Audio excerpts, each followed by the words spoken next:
The Town of Poughkeepsie Zoning Board of Appeals. Please rise for the pledge to the flag. Pledge allegiance to the flag of the United States of America and to the republic for which it stands, one nation, under God, indivisible, with liberty and justice for all. Okay, again, good evening and welcome. For those that are new to the meetings of the ZBA, the procedure that we follow, in effect, divides the meeting into two halves. During the first half, we'll hold public hearings on each of the applications that have been made to us. We'll do this in the order in which they're listed on the agenda. If you'd like a copy of the agenda, there's some available in the tray right by our counsel's desk. For each applicant, we'll ask them to come forward to state their name for the record and to be sworn in. All testimony before the ZBA has to be sworn testimony. And at that point, we'll ask the applicant to briefly describe what it is that they're seeking. And then members of the board will have an opportunity to ask questions. When they've finished, the floor will be open to anyone from the general public that wishes to address that application, but that application only. When we've heard from everyone, we will close the public hearing and move on to the next item. When we've held all of the public hearings, we'll come back to the top of the agenda and go into the deliberation phase of the meeting. During this time, there will be no further input from the public or from the applicant, but of course, everyone is welcome to stay and listen to our deliberations and to the vote. If you don't wish to stay, you can call the zoning department in the morning and find out the decision. On tonight's agenda, I just want to alert people to the fact that the last two items, SBRJ2, Kumar at 22 De La Val Place, these two items are going to be adjourned to our June meeting. So if you're here, let's see, and that's June 13th. June 13th. So if there's anyone here that was waiting for that item, it's at the end of the agenda. We don't want you to miss out on a beautiful evening outside waiting for something that's not going to happen. So again, items number 14 and 15 will be adjourned. All right, so starting out on our agenda tonight, item number 1, Mike Neshawat, 111 Spackenkill Road, a special use permit to allow the establishment of an accessory apartment. This was adjourned from last month. Okay, so I see there's a representative here. Very good. Okay, so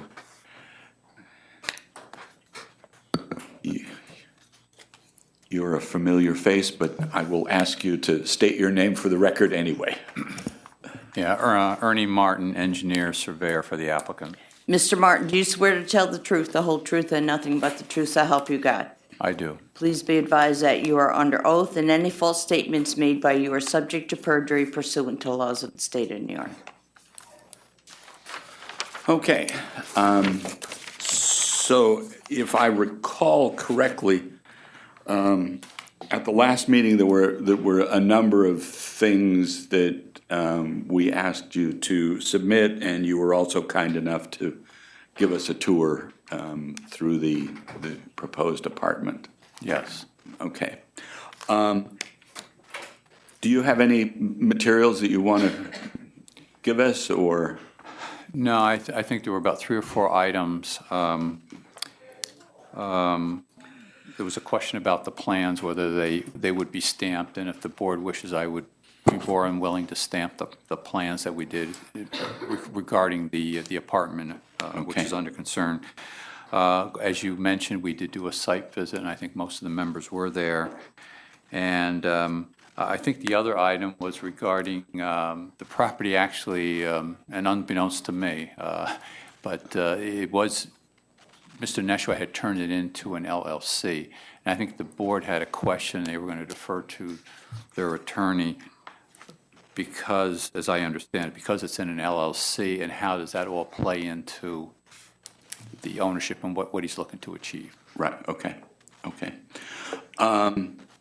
So I guess, Actually, if, at the last meeting, we asked you to obtain an opinion from Sarah Davis, the zoning administrator, concerning whether the ownership of the property as an LLC was, whether that was an owner under terms of owner occupied.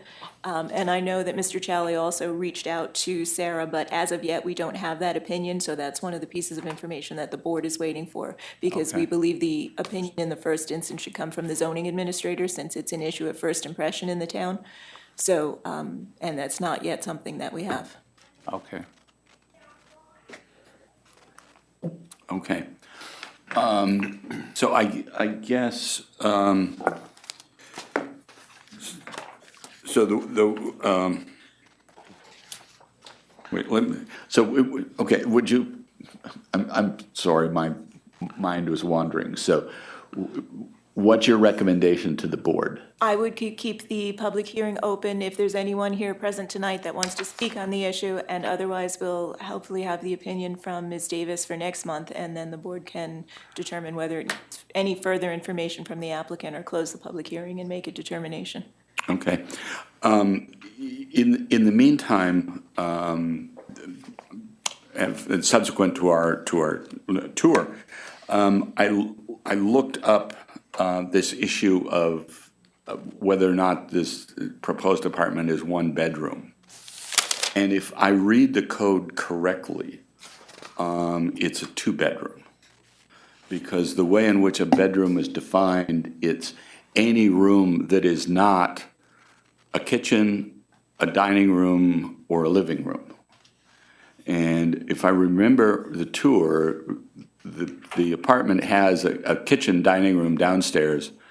There's a large living room upstairs, and then there are two other rooms. And if I read the code correctly, that those have to be considered bedrooms. So you might want to also look at that.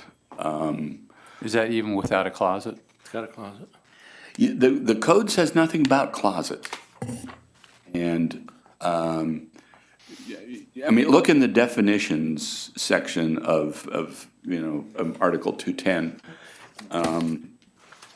I had never really done that. Now, the code also says that words are to be used in their ordinary usage. Maybe there's an argument that can be made that has something to do with closets, but I don't know what it is. But I think that and the LLC issue, or the LLC issue, I think is probably the more important one. Mr. Chairman, Yeah. I believe he told, the owner said it was a bedroom last time he was here during his testimony. He told us it was a two-bedroom apartment. Okay. I think we check our testimony. We can check the record on that, but it is something that I think is spelled out in the code. Okay. Are there any questions or comments from the board? Okay. If not, is there anyone in the audience that wishes to address the application for an accessory apartment at 111 Spankill Road? Okay. And I think the answer, yes. If you could give us, you showed us some drawings of the interior, Right. And if you could supply those to us, that would be good too. Okay. Okay. All right. So if there's no other comment from the board or the audience, I move that item number 1 be adjourned to June 13th. Second. Okay, the motion's been made and seconded. All in favor? Aye. Aye. Opposed? Okay, all right. Now he's going to do it, right? You're going to go to Sarah yourself? Yes. Okay. Yes. Okay, June 13th. Okay. Item number 2. Thank you.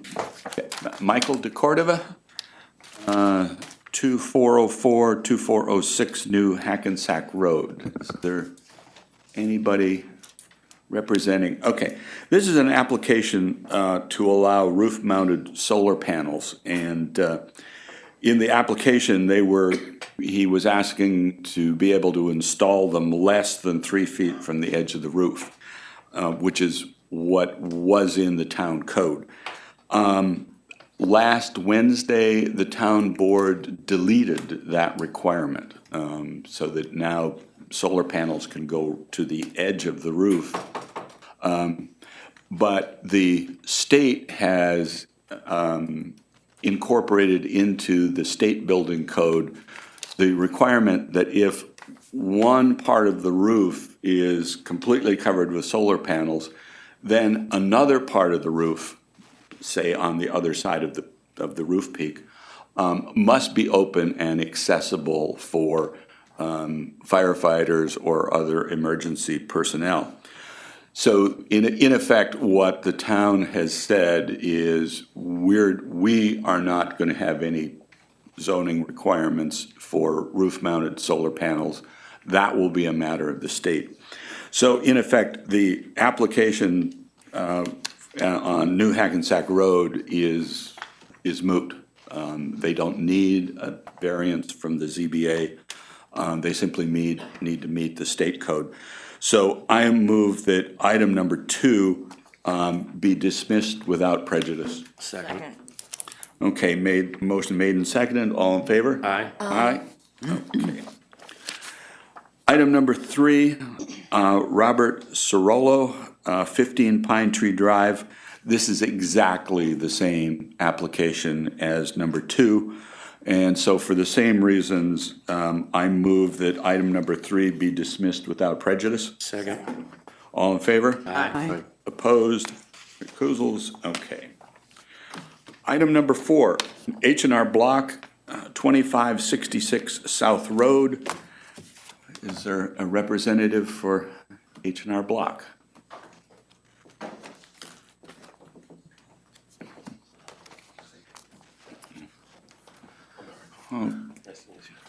Okay, if you'd have a seat, and each of you just state your names and be sworn, please. Hello, I'm Grace Rozeskis from Glody Signs. Hi, I'm Eric Brosler, District Manager with H&R Block.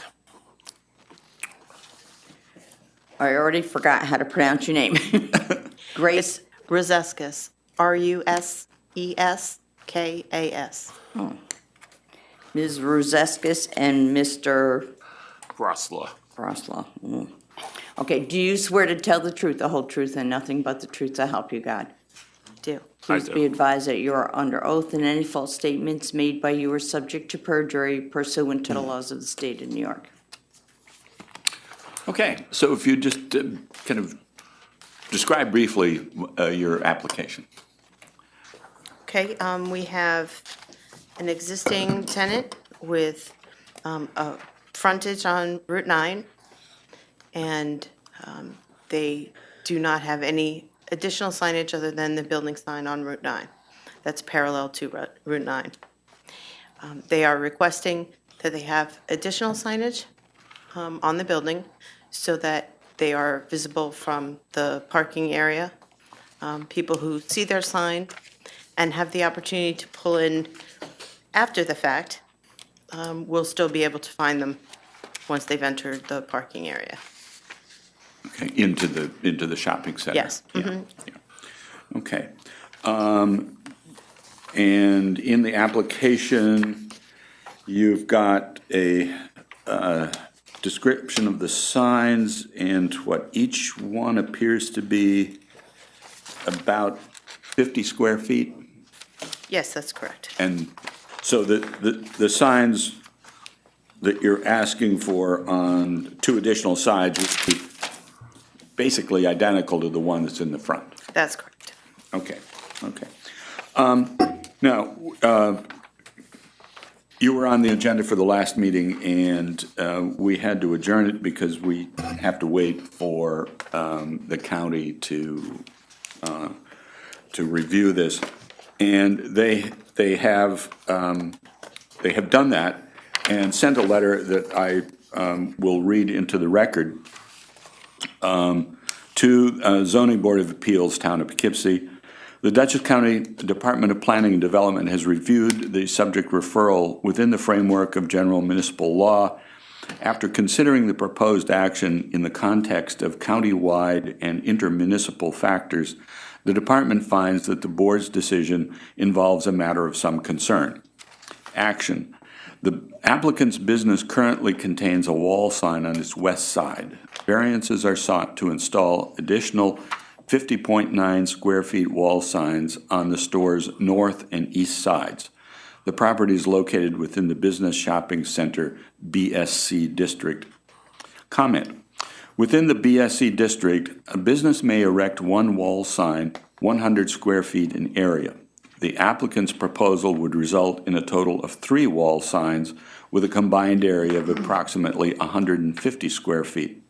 We note that the existing wall sign is visible from the highway and is located directly above the only entrance to the business, clearly identifying the business and means of accessing the front door.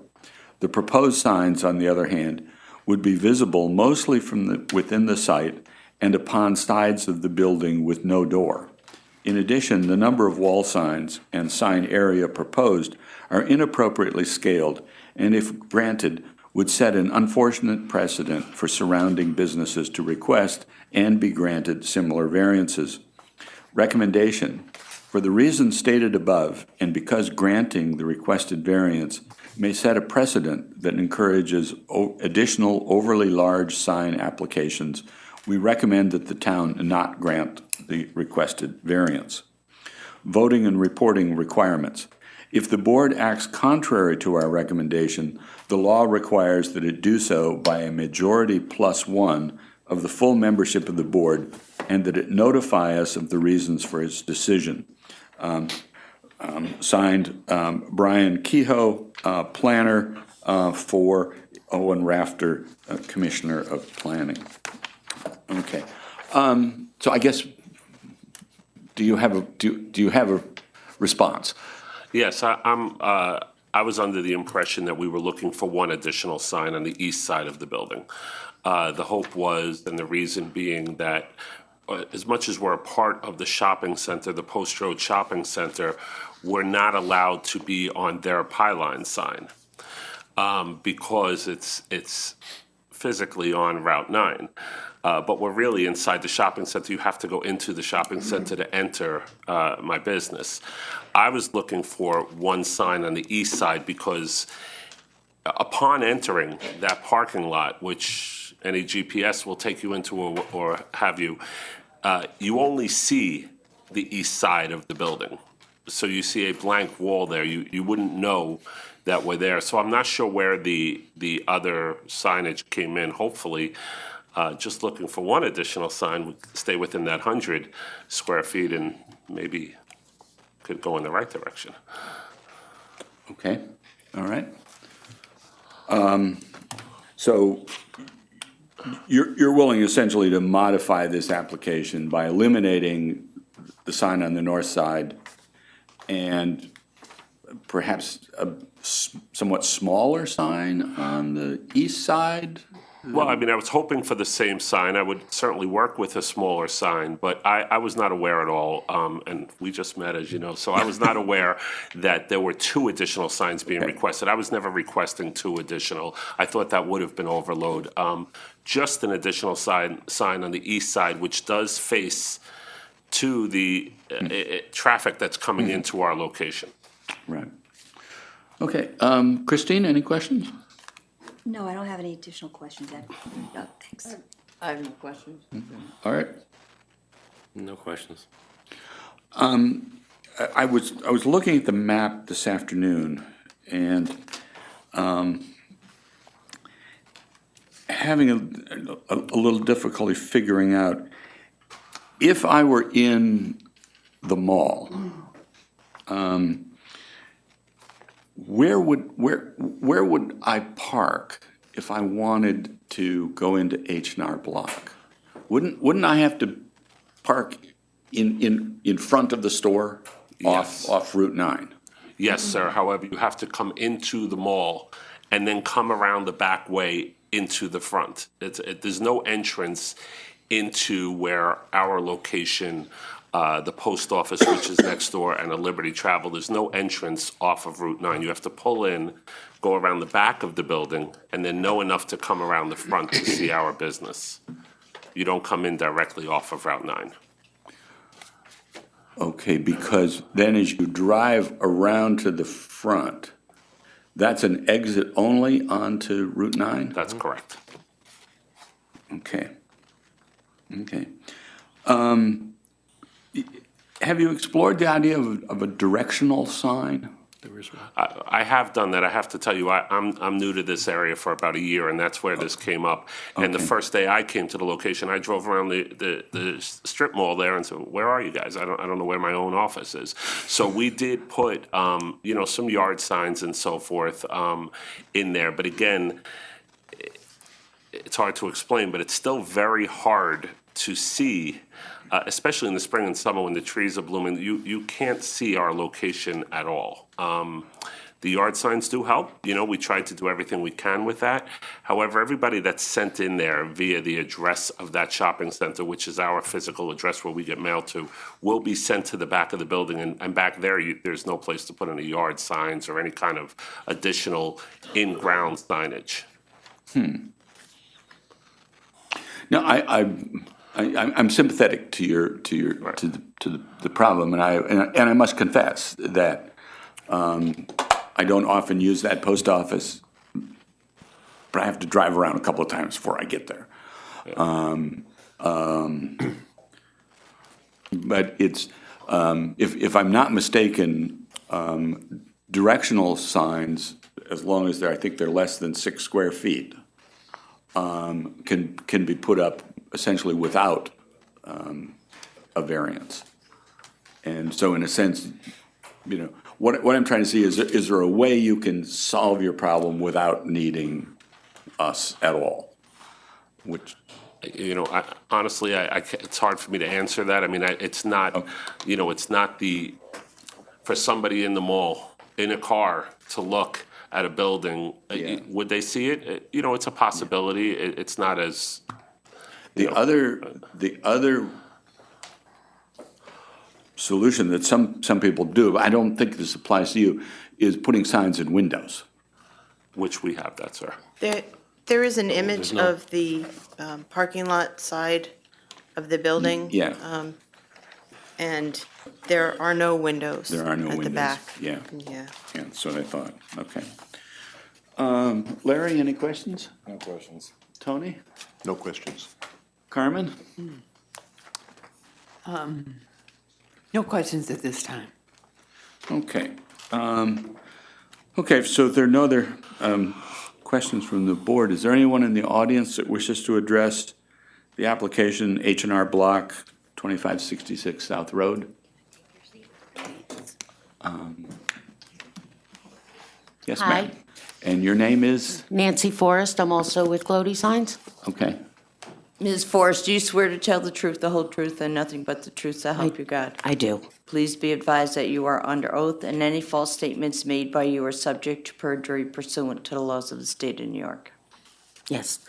I just wanted to make a couple of comments. When they're asking for a variance, it's usually with unusual circumstances, and I don't personally think that it would really set a precedent, since you always have the right to make the decision based on what their needs are. And that one building, and I know everyone is familiar with it, is flanked by both the Poughkeepsie Plaza Mall and then the Post Road Mall. The other satellite stores like Wendy's and TGIF are definitely able to be seen and their signs noticed. As you stated, when you pull in, it is hard to find. They can't have, I guess, a freestanding sign. And so that does make it very difficult. And with the trees, it does as well. No windows in the back to use. The really directional signs, well, 2 reasons. One, they're hard to do because there isn't like an area or an aisle, like a curbing or something where you can really put them. if you did find a spot, it's going to be right on the corner, and it'll probably last less than a week when they take that first corner in front of Toys R Us, because that gets run over all the time. You can see it in the curbing. The north wall, or I'm sorry, would be the what? Coming down Route 9, heading south. That does help you if they get the sidewall sign to be able to pinpoint it. And at that point, what they would normally do would be get over into the left lane to turn in. But that's where the problem starts, because now we know it was right there and we just turned in here. So if they come around the circle and pull in by Toys R Us, that sidewall will still help to orient them. There it is. And then they have to go around the back of it and go around. So it does help get them there. It will keep people from like stopping, dead at that back corner, because you see it with Dunkin' Donuts. It's the same thing. People seem to want to pull around that back there.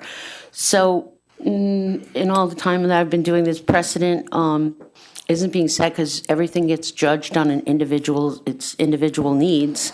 So I can't think of anybody else in that stretch along Route 9 that has this unusual set of circumstances, other than the post office. And, they don't care. People will find their way there. But they do have a tough time there. And we did think to pursue this some time ago, and I think that's where the directionals and things came in, and it just really didn't help. They tried to do that, so that's all I wanted to say. Okay, thank you. Anyone else? I just have one quick question. Yeah, sure. How long has that location been in operation? I know you haven't been there more than a year, but I believe it's been about 5 to 7 years. Can't hold me to that, but I believe it's in that range. okay, thank you. Okay. Any other questions or comments from the board or from the public? I just have one question. You're willing to eliminate one of the signs you requested? Yes. Okay. Yes. So the sign would only be on the east side? Yeah, I actually would prefer not to have a sign on the north or south. To me, it's east and west that are most important. We currently have on the west. Okay. I was looking to add to the east, and I'm sorry, we just hadn't communicated that prior, so I was unaware of that. Okay. Okay. And I'll just note for the record that in your packet, there's a staff report that also recommends that this variance not be granted.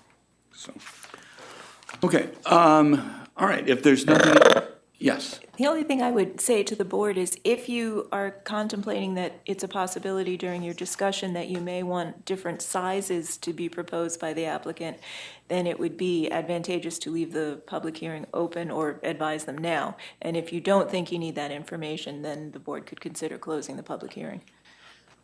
But we've occasionally had, with signs, we've occasionally come to the deliberation portion of the meeting, and then the board has said, I would like to see a smaller sign or a different color sign or something like that. And so if the board's thinking about that, we should discuss that now. Well, what is what's the sense of the meeting here? Well, if we were going to think about the second sign on the east side, I agree. If you were going to do anything, it would be the east side of the building, not any other side. I think that serves no purpose, like putting a sign in an alley. But if you were going to do that, then the combined areas only exceed by 1.8 feet. So I don't. Is it more than 100? Yes, but it's 1.8. And well, or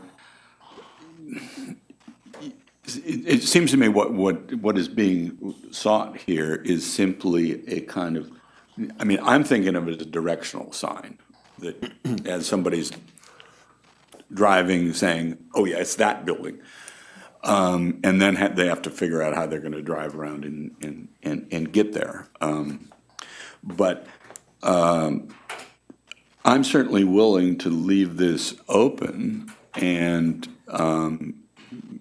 if you want to, propose, say, a smaller sign that's more nearly a directional sign, or and I understand the difficulty of the conventional directional sign where it's on a stake and it's yay big. In that environment, they may be hard to see, they may be hard to interpret, and yeah, there are a lot of big trucks that are making turns that flatten them. So, what's the sense of the board? Should we leave this for a month and propose, let's just say for sake of argument, a sign on that east side such that the combined front and back are within the 100 square feet that the code allows? I'd be very, very happy with that, yes. Is I'm everybody okay with that? I'm okay with the sign on the east. It is a difficult building to find if you don't know where it is. And it's pretty unique in that plaza with that, and I think the concern, one of the concerns of this, noted in the staff review is that, it might require Liberty Travel to want additional signage. Well, then I think we'd have to hold them to the same standard where their combined sign, the additional one on the back, if they feel they need it, could not exceed the town's, requirement for 100 square feet total.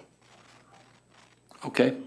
All right. It sounds like there's a general consensus. So I move that item number 4 be adjourned to Why are we June doing 13th. that? Why are we adjourning? No, definitely, sure. We just, No, you just wanted to keep the, if, as long as they'll agree to keep it down to 100 square feet, I thought we were good with it. Well, I think we need to see it. I think we need to see it.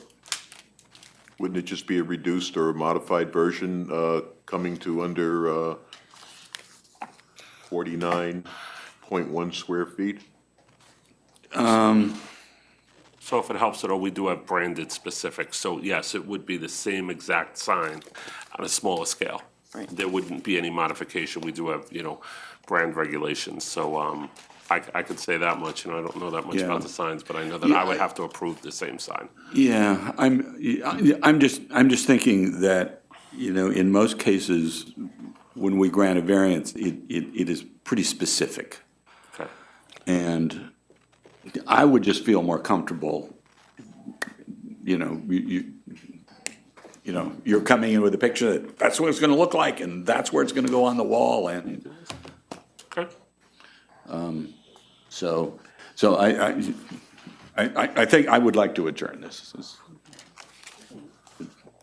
Okay, all right, so there's a motion to adjourn this item to June 13th. Is Second. there a second? Okay, all in favor? Aye. Aye. Opposed? Recusals? Okay, June 13th. Okay. Thank you very much. Okay, thank you. All right. Item 5, William and Tennille Morrissey, 12 Ireland Drive.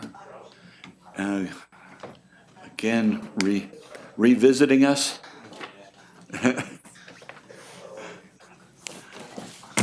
Okay, but for the record, each of you just state your names. Tennille Morrissey. William Morrissey. Mr. and Mrs. Morrissey, do you swear to tell the truth, the whole truth, and nothing but the truth, so help you God? I do. Please be advised that you are under oath, and any false statements made by you are subject to perjury pursuant to the laws of the state of New York. Okay, so you've gone and done some research on fences. Yeah, some more.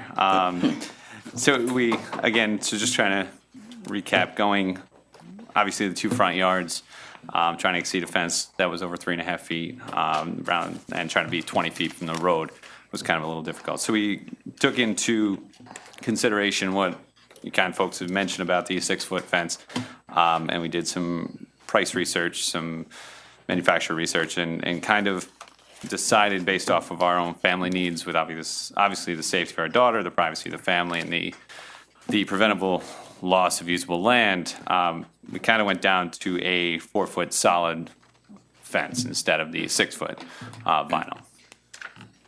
Okay, but located in the same position, extending essentially from the driveway to, there's a tree or Yeah, it's some, not okay. enclosed or anything. Yeah, okay.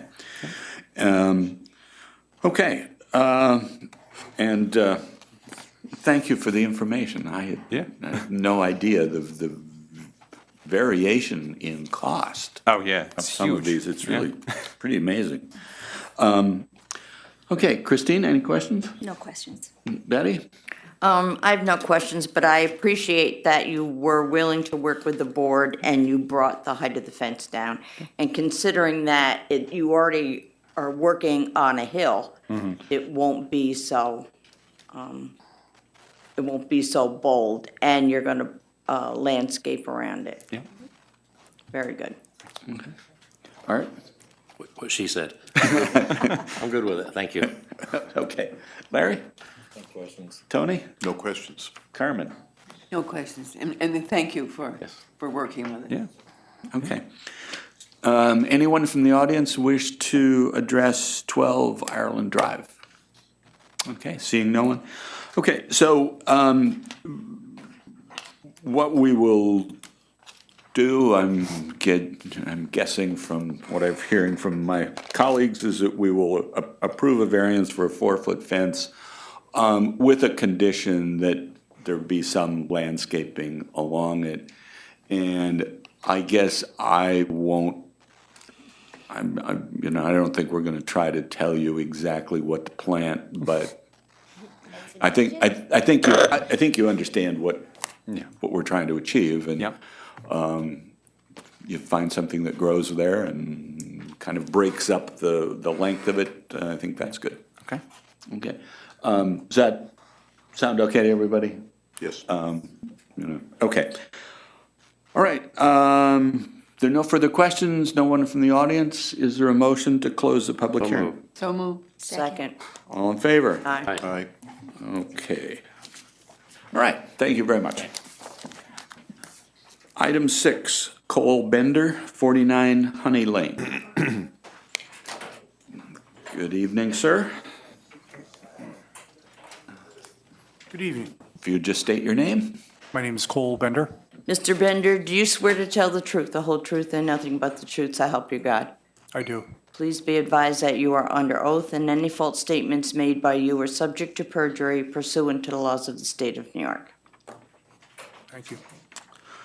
Okay, so if you just sort of briefly describe what it is you're proposing. Sure.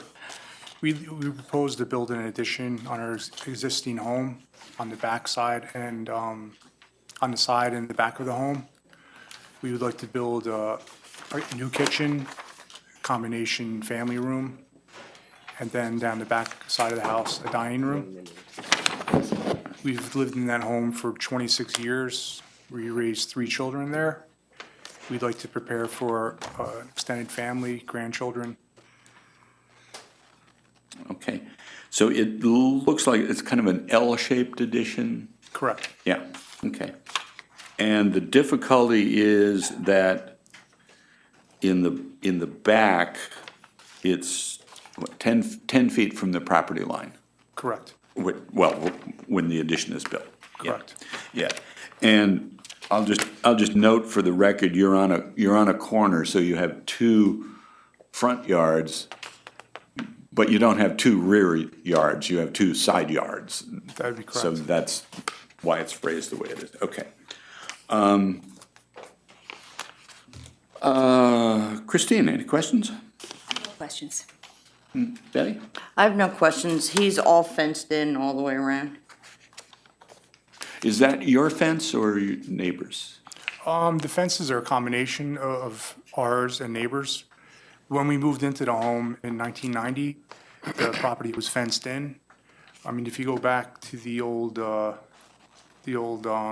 situation where if the finished fence was facing your property, historically, it was your neighbors. Okay. So, but we've maintained the fence around our property since we've lived there, regardless who owns it. Okay, so all the neighbors are okay with the fence and all that? They are. Yeah, okay. All right. No, he's kind of stuck, it's a small lot, so I'm good with it. Okay. Larry? No questions. Tony? No questions. Carmen? No question. Okay. Anyone in the audience wish to address the application at 49 Honey Lane? All right, seeing none, if there's no further questions, is there a motion to close the public hearing? So moved. Second. All in favor? Aye. Aye. Okay. All right, thank you very much. Thank you. Items number 7 and 8, the Duchess Facilities Management, 1165 Duchess Turnpike, and 1 and 3 Easy Street. Mr. Chairman, I'm going to recuse myself from this one. Okay?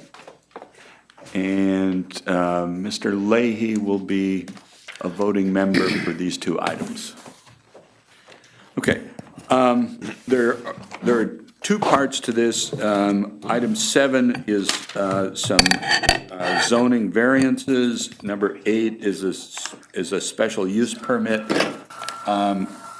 We will obviously have to vote on these separately, but we can, for purposes of public hearing, we can do them together. So, gentlemen, if you'll identify yourselves. Good evening. My name is Anthony Mirando. I'm an attorney with the law firm of Cuddy and Fader. And I'm Joe Sarcino with the firm of JMC, and we're the site engineers on the project and landscape architects and planners. Okay. Do you swear or affirm that the testimony you provide tonight is true and complete to the best of your knowledge under the penalty of law? I do. Yeah, I do. Thank you. Okay, so tell us about it. Good evening. Sorry, you want to go? There's a light switch right behind the flag. If somebody could just flip that off that way. Oh, boy. Okay. We've been doing this a lot. I will step out. Why so? Coming up too dark for some odd reason, but I don't know. It's better. I like it. Okay, go ahead. Okay. So we're here on behalf of Friendly Honda, and obviously, as you've seen in the notice and you've seen in the documents before you, the proposal involves the Friendly Honda Auto Dealership located on Route 44 near Easy Street, the intersection. And it also involves a separate associated inventory site about 1.5 miles west of Route 44. The purpose of the project and the goal is to incorporate that inventory site that's down the road into the main facility to avoid sprawl and really reduce it by consolidating that use, that longstanding use, into this single location. As Friendly Honda has done in the past, their goal is to improve this area, improve the neighborhood and the community with this project, and we hope that our materials demonstrate that, and you'll see that tonight with our presentation. By way of background, which I think is important just so everybody familiarizes themselves of where this project has been, and I'm sure this board is familiar with it, the site where Friendly Honda currently has been a auto dealership since at least the 1960s. So it's a longstanding use in this area of the community. In 2012 and 2013, Friendly Honda came in and did a very comprehensive site plan update, receiving special use permits for a motor vehicle facility similar to what we're here tonight for, and a number of variances from this board, as you probably recall. The result of that was improving the layout and circulation of the site, the lighting, the aesthetics, and we believe it's produced a pretty good product. In 2015, Friendly Honda had an unexpected opportunity to again improve its facility in the area. It is now under contract to purchase five neighboring abutting parcels, as Joe is identifying there, and they're circled in red. The application before you is for a special use permit for this inventory site, again, relocating that inventory site from down the road, for a motor vehicle facility. There's also two variances involved. One of them is for storage of vehicles and display within the front yards. And it's important to understand when we say front yards, it's unique here in that this property has front yards that are actually to the rear of the existing, where Joe's showing there, the rear of the existing Friendly Honda facility and along the, I guess that's the southwestern side. Then again, there's the more logical or traditional frontage on Route 44. So we're not going to go into depth of how we feel this application is. Our materials have demonstrated that we've met the factors of the variance and the special use permit. We think we did that pretty good, and for the sake of brevity in your long agenda, we'll move past that. But we do want to go through, Joe's going to go through a presentation of some particular components of the project, and I just want to sort of recap the application process. We filed this application and a number of applications with the town back in April and May of 2015. The process involved a site plan with the planning board. It involved a rezoning with the town board, and of course, we're here for a special use permit and variances. The planning board, as you know, because you consented to the lead agency, served as the lead agency for the seeker process. As you could probably tell by Exhibit 3 of our materials, the seeker process was very in-depth and exhaustive. It went over a lot of materials and addressed a lot of issues. One of the things in particular that the seeker analysis and the planning board's review evaluated was the consistency of this project with both the existing and new zoning districts, with the comprehensive plan, with various other land use policies and guidelines, such as the Greenway Guide. So all of that is outlined in depth in those materials. Significant efforts were made by the town staff and consultants, Friendly Honda, the other boards, in producing what we really feel is a very solid and good plan for the community at this point. So one of the targets of all that effort was to create a transition, as you can see, moving east along Route 44, from rather than seeking to install display and storage along the whole frontage there on 44, we've actually created this transition using some really good strategies of which we worked out with the planning board, creating this landscaping element around, and also creating a cluster effect from the number of display spaces, putting two together to create a thicker density of vegetation in between. So we just wanted to point out that transition for the special permit and for the variance, but to show how we're accommodating both the residential side of this area and the commercial side, which is existing. One other thing, just to point out, is we came back after we went to the planning board last year. We got our negative declaration in October of 2015. We then proceeded to the town board with that negative declaration and a positive recommendation from the planning board to get the rezoning, and then we came back to the planning board again. When we came back again to the planning board, we again looked at the display and vegetation on this site, and again reduced the number of display spaces in the front and added additional trees to screen from the southern side of Route 44. So I'm just kind of outlining where we've been on all this and giving you sort of a perspective in the context for the project. One other point I just want to point out before Joe goes through the site in more detail is the county planning department has also been very involved. They've received a number of referrals throughout this process for each step. They've issued a number of letters. Their most recent letter, I believe, is dated May 4th, which you probably have in front of you. Just very quickly, the county essentially determined that the special use permit and the fences were of local concern, and then raised opposition to the request for a variance for storage in the frontage on 44. I think it's important to understand the basis for that decision, or their position on that, and that's a request for sidewalks. A request for sidewalks has been reviewed by the planning board within their discretion and determined that they're not required for this project and, quite frankly, not appropriate. So we do feel that issue has been discussed to a certain extent, and just wanted to address that so you have some context for the county's letter. Joe can go into it much better than I can, so I'm going to hand off to Joe now for the details of the plan itself. Okay. Very good. Thank you, Anthony. I'll just start off just so everybody knows exactly where we're talking about and can understand where the project is in what context. So in this area here is the Friendly Honda dealership. Here's Route 44, and then Easy Street is here. The existing used car facility is here, or I should say pre-owned car facility is here on 44. The subject lots, as Anthony has just described, again, it's 5 lots. So Route 44 is here. Here's Easy Street. And you can see the outline of the 5 lots are here, and then internally are the 5 lots. So the total is 3.6 acres in size. The site plan that we've been showing to the town board and the plan board it looks like this.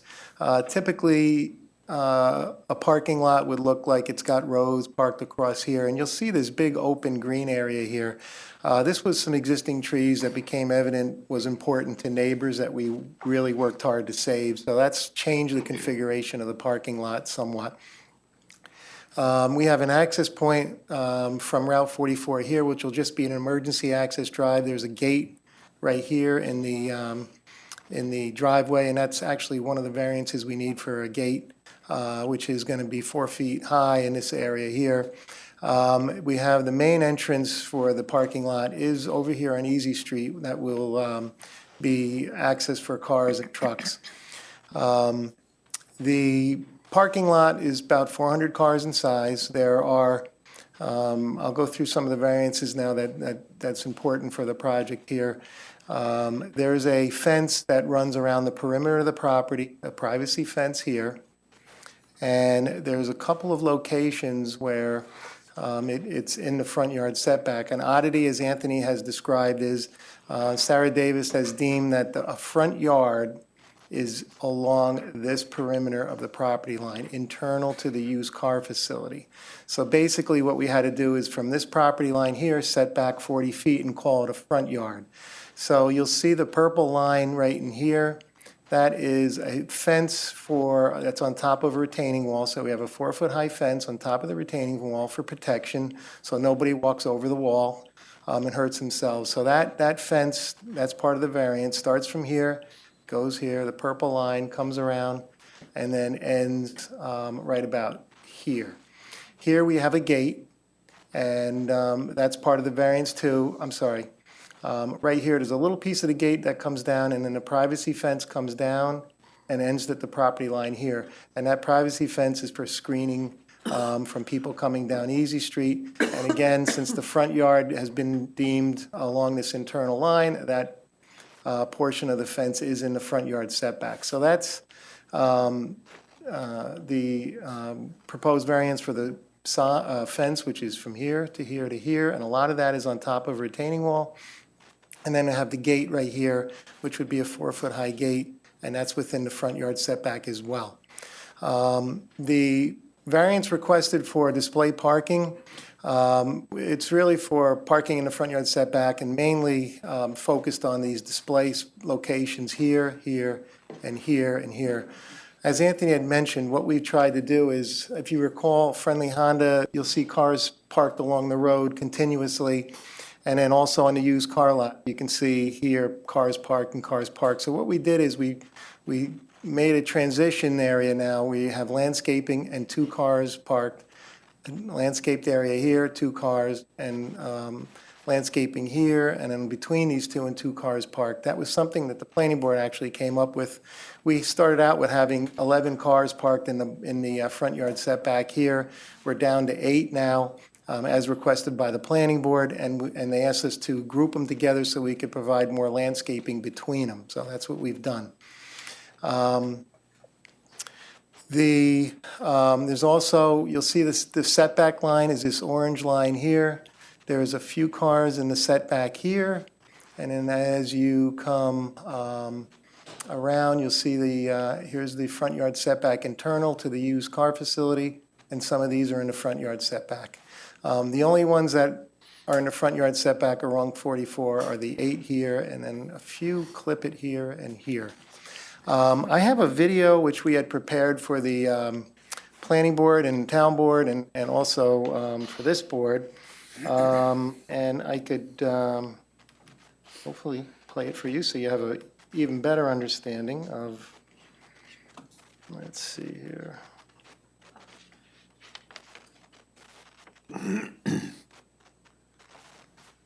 Okay.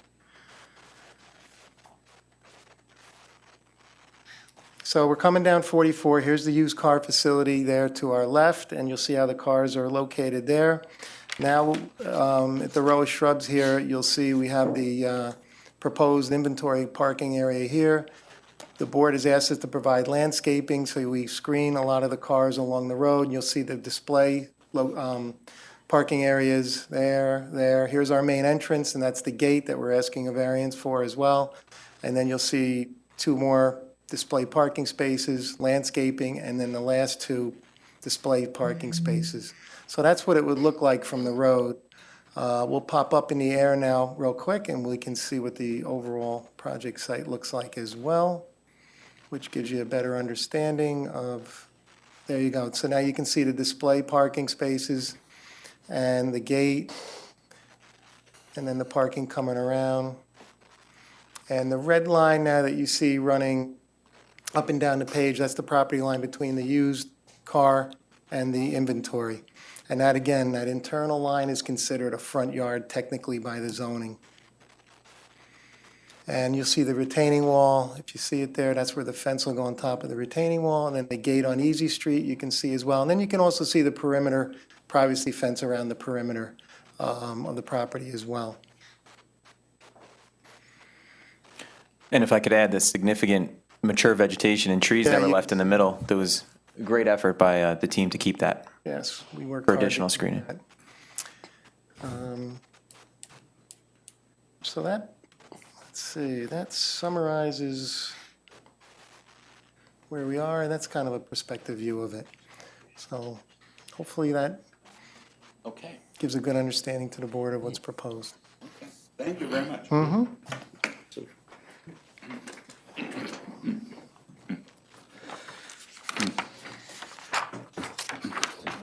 Okay, you referred to the review from the county, and I just need to read it into the record. I think everybody has a copy of it, I hope. To Zoning Board of Appeals, Town of Poughkeepsie, the Dutchess County Department of Planning and Development has reviewed the subject referral within the framework of general municipal law. After considering the proposed action in the context of countywide and intermunicipal factors, the department finds that the board's decision involves a matter of some concern. Action. The applicant is seeking special use permit approval to establish a motor vehicle sales and service facility encompassing display and storage and area variances to allow storage of vehicles within a required front yard setback and to allow construction of a fence that is higher than permitted. Comments. For clarification, we find that the request for a variance for fence height and the request for a special use permit to operate a motor vehicle sales and service facility to be a matter of local concern. The zoning designation of the 5 subject parcels was recently changed to BH. Town Code Section 210, 35F3 requires a sidewalk to be provided and separated from the state highway by a tree lawn at least 4 feet wide. Within a quarter mile of the Rochdale Road, New York Highway 44 intersection, there are existing businesses that people may want to walk to now or in the future, yet the proposed plan does not include a sidewalk. People are observed walking along Route 44 in this area, and providing a sidewalk to connect to future sidewalks would ensure that all modes of transportation are accommodated. The town has consistently required sidewalks in other BH districts, and over time, properties within this area can be developed or redeveloped to compatible residential and commercial uses. We note that the amount of landscaping now proposed is less than in the previous plan. A landscape buffer not less than 30 feet deep is required in the BH district, and screening views of the inventory lot should be a key goal for this plan. Our department does not support the granting of the requested variance to allow the storage of vehicles within the required front yard setback if it prevents installation of a properly designed sidewalk or adequate landscaping. As required by New York State law, the board, when granting a variance, is directed to grant the minimum variance necessary. The board should consider whether the variance could be eliminated or reduced by moving display vehicles further away from the road and providing enough space for the required buffer, sidewalk, and landscaping. Recommendation. For the reasons stated above, we recommend that the town not grant the area variance. Voting and reporting requirements. If the board acts contrary to our recommendation, the law requires that it do so by a majority plus 1 of the full membership of the board, and that it notify us of the reasons for its decision. Signed, Brian Keogh, Planner, and Owen Rafter, Commissioner of Planning. Okay, and I believe you've addressed that, but I don't know if you have any additional comments.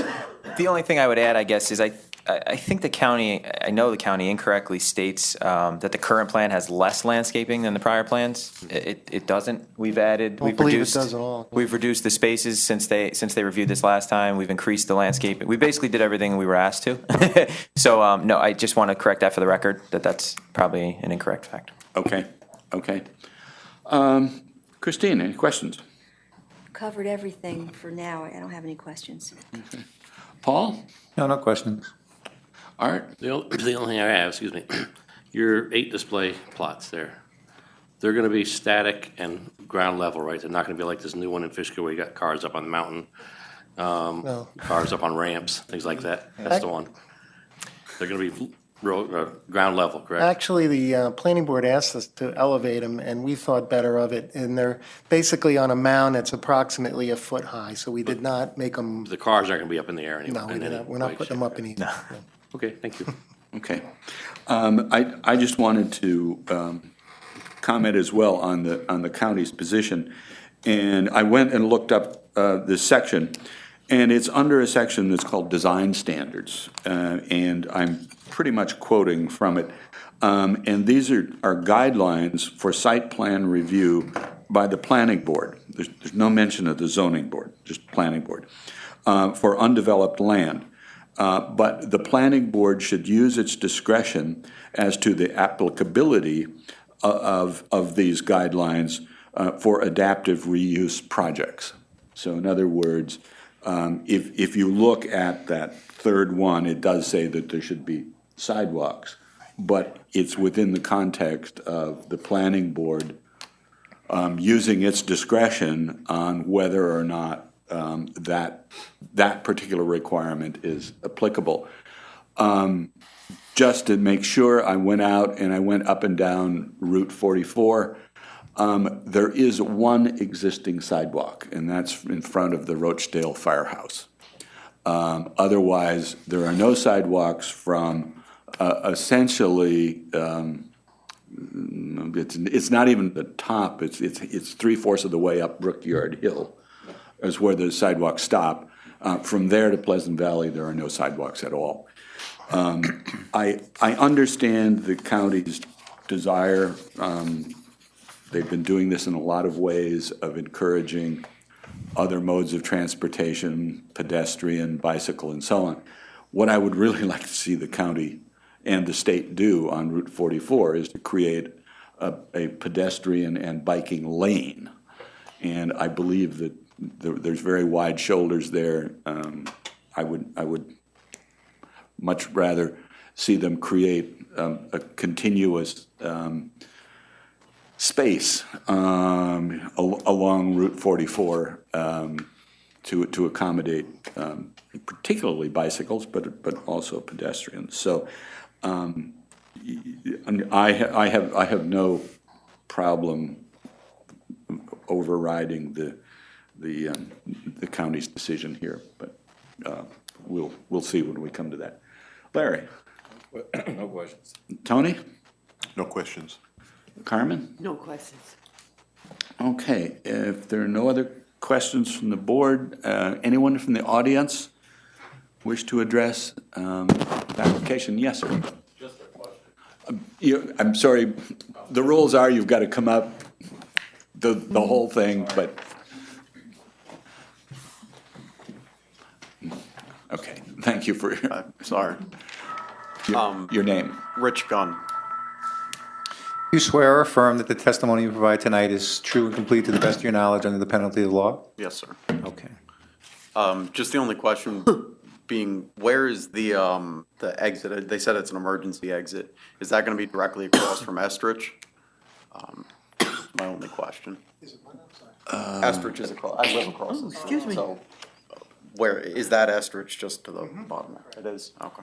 That was my only question. Okay, and just so we get this clarified, this is an emergency exit, entrance exit for fire, disaster, okay. Yes, it would be. So basically, we're taking the 3 driveways that are there today, getting rid of the 3, and having one emergency drive just for fire trucks, most likely, if ever it's needed.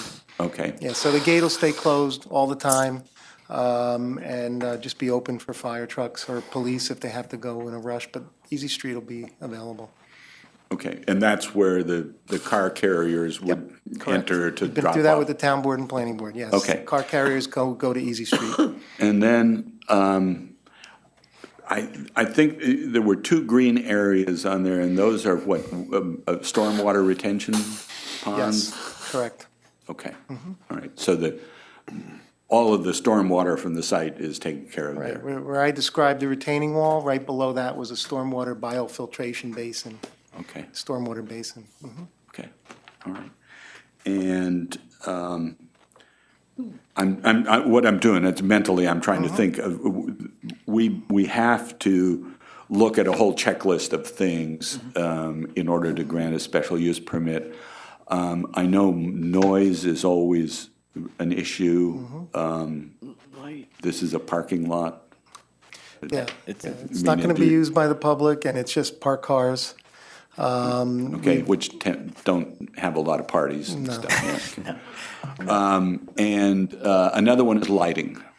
Yeah, so. And Well, you could speak to it better than I can. Okay, so lighting, we proposed, I believe it's 14-foot-high light fixtures maximum, so we didn't go with 30-foot-high light standards. And again, the town board and planning board were interested in this as well, so we dropped the light height way down, and we have dark sky compliant lights too that direct all the light down to the ground.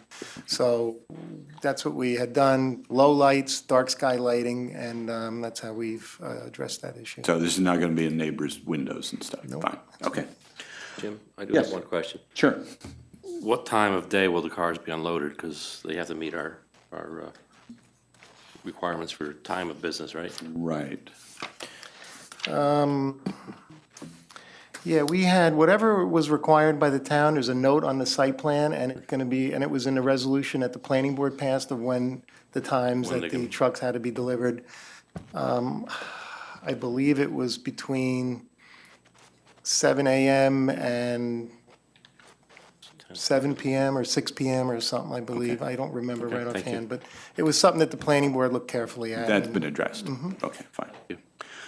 Okay, let's see.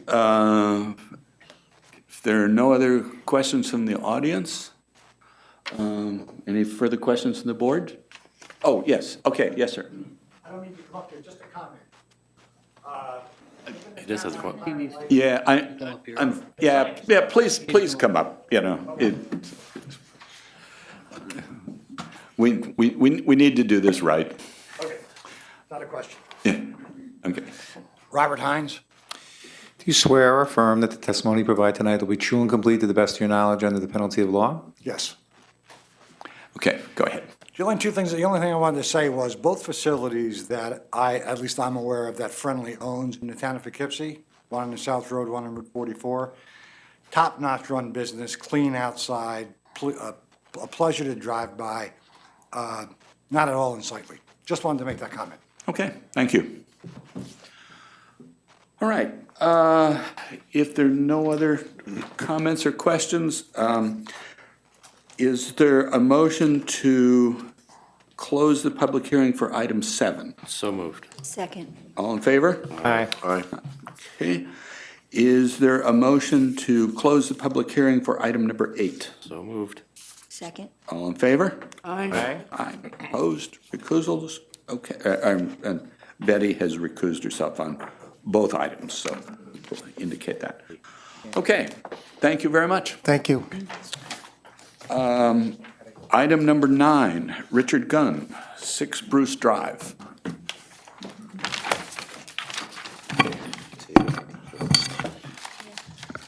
Okay, and just state your name for the record.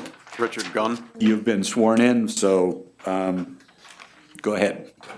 All right, so the way my house is currently, I moved in around June 2014, bought it from my girlfriend's family, actually.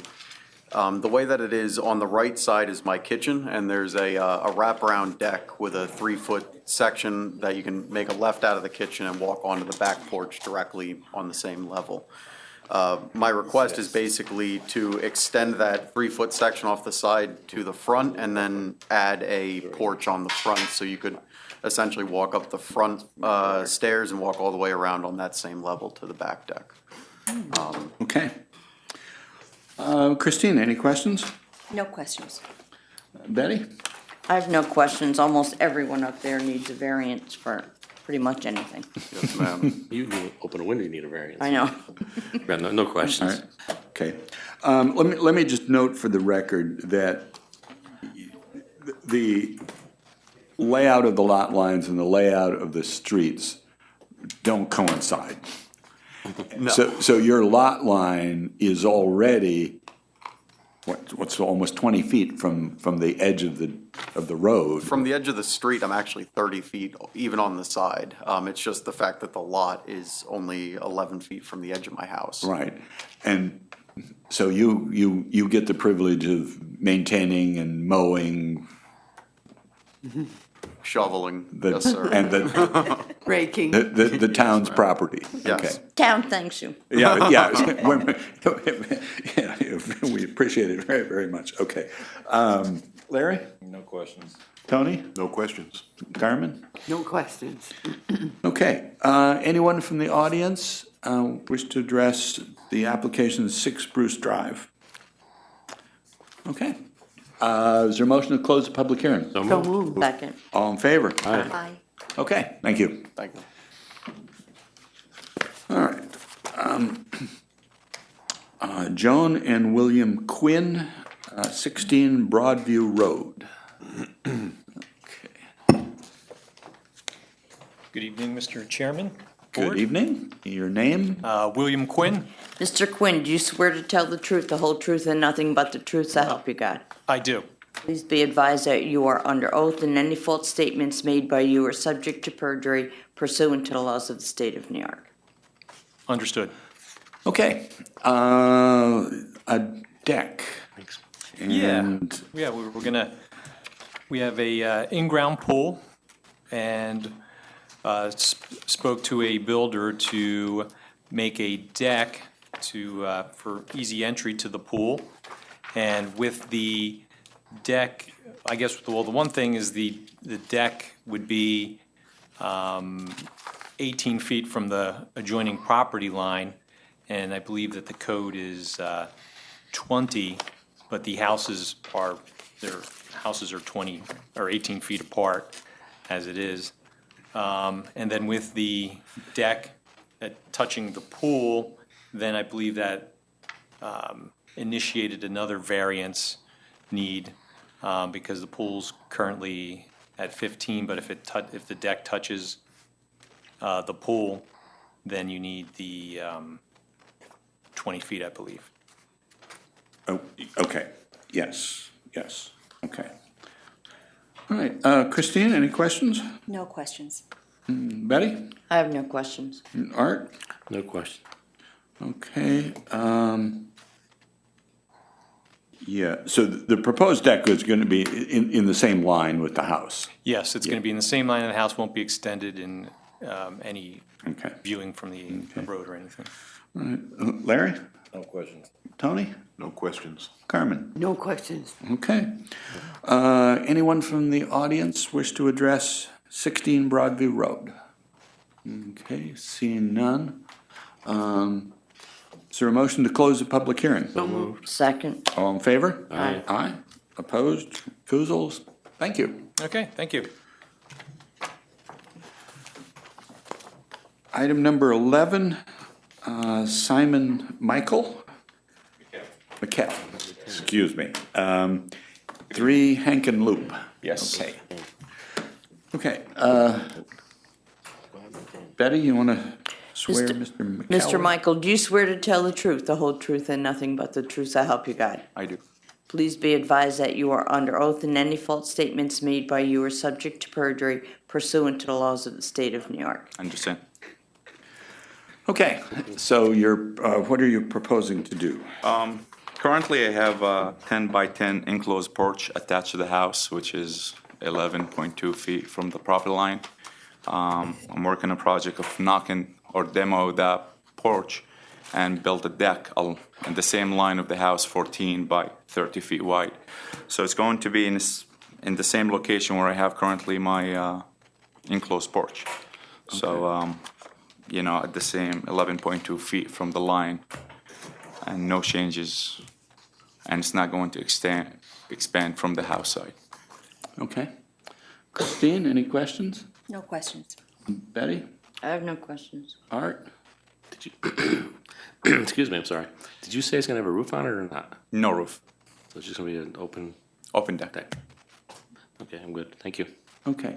If I remember correctly, the enclosed porch is raised up. Yes, off the ground, correct. The ground actually drops. Correct. Down, okay, and so will the deck then be elevated as well? Yes, 8 feet off the ground. At the same level that the Correct. current? No changes in the height, it's just the length and the width. Okay, okay.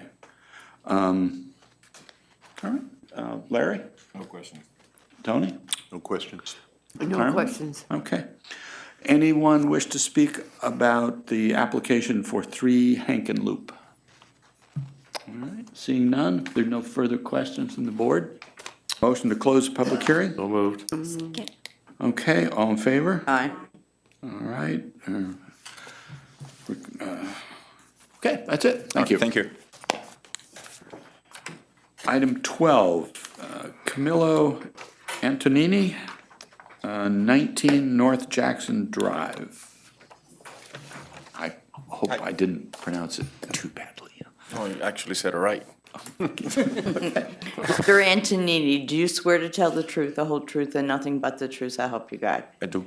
Please be advised that you are under oath, and any false statements made by you are subject to perjury pursuant to the laws of the state of New York. Okay, so again, just briefly describe what your project is. I am respectfully requesting the board to allow me to build my wife's above-ground pool within 15 feet of the property line, and also to allow me to build my wife's privacy fence behind the tree line of my property line.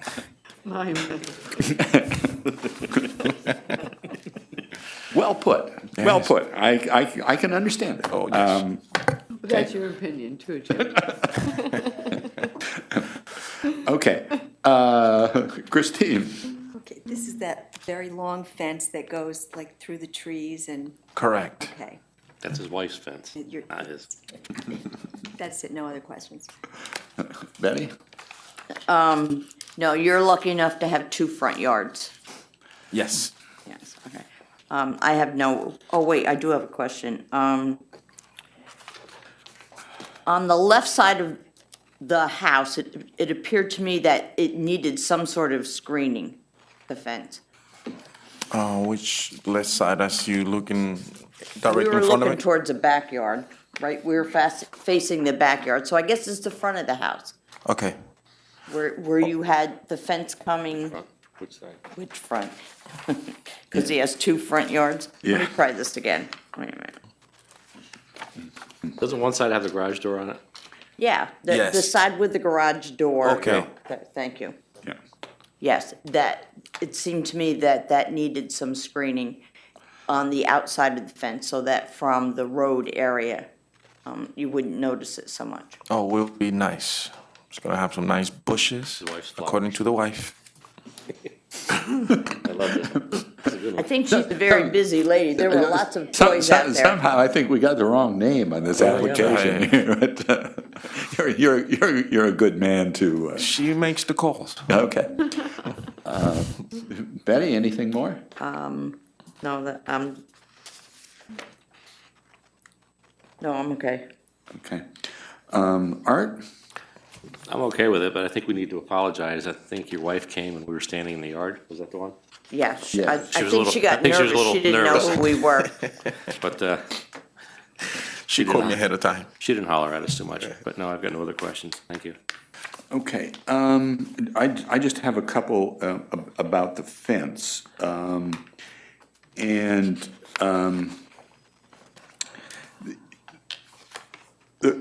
Part of the fence, as you're facing the house on Jackson Road. The part of the fence that's behind the line of the house. Correct. That can be 6 feet. That's permitted in the code. It's just the part that comes forward, that in the front yard, the maximum height is 3.5. So I guess my question is there a reason why it has to be 6 feet? Would a shorter fence in the front part work, or? It's all just pretty much privacy, and where we live, especially in that street, Jackson Road, has a tendency of having a lot of cut-through traffic, because you have vehicles coming from Jackson Drive, cutting through Jackson Road, and going into Vassar. Okay. And it's been a trend lately. I mean, I've been since 2011. So that's one of the things that's been happening lately. So just because our 3 young daughters, they tend to go outside into the street with their bicycles, so we'd rather keep that privacy, especially on that side of the road. Well, and to keep them out of the road. Correct. Yeah, okay. You say it's going to be a wood fence? Correct. Wooden fence, nice stain with some planters hanging on the backside and in the front side. Okay. Some solar lighting, make it nice. Okay. And you say it's going to be just as a dog-eared? Correct. What does, I'm not sure what that means. Dog-ear pressure treated fencing. It's not the standard pickets. It's more like the rounder. Okay. All right. Larry? No questions. Tony? I don't have any questions. I'm just kind of curious, where you were asking about going to 3.5 feet, wouldn't that would make a 6-foot fence go down to 3.5 foot along Jackson Road and then go back up to 6 foot along the back part of the property? I don't see that as being an aesthetically pleasing thing for the neighborhood. Okay. So, and it's recessed so far back off of Jackson Drive. Well, I do like the idea that you've put it behind those mature trees. Yes. Correct. Yeah. So I have no other questions. Okay. Carmen? I guess I still don't understand why you really need the 6 feet. 6 feet? Right. I mean, It's not 4 pretty feet gives you some privacy. Yeah, but it's part of the vehicles. You could still have vehicles lurking through, especially in that area, which actually my back neighbor has to contact the town police a couple of times. I'm a police officer myself, so he has to contact the town police a couple of times because there's been vehicles parked there late at night with some youths drinking. And then early in the mornings, we find empty beer bottles and stuff like that. So I wouldn't want nobody within my property looking in, especially with my kids in there.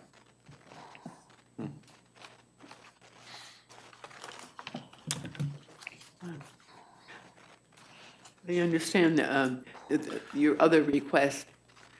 I'm still not sure about the fence. Okay. That's a lot of fence. I do appreciate it that it's wooden. Yeah. I don't like vinyl. Yeah. Don't like vinyl. Yeah. What? Okay. I don't like vinyl fence. It Looks shines. like Yeah. makes it look like a castle. Would this be a natural color? Yes. Okay. Okay. Anything further? No. Okay. I believe it's in everybody's packet, but there is a letter from a neighbor who says, I reside at 21 Jackson Drive in Poughkeepsie, and I have no problem with them installing this fence. So we'll just make that part of it. Okay, if there are no other questions from the board, is there anyone in the audience that wishes to address? Yes, there is. Yes, okay.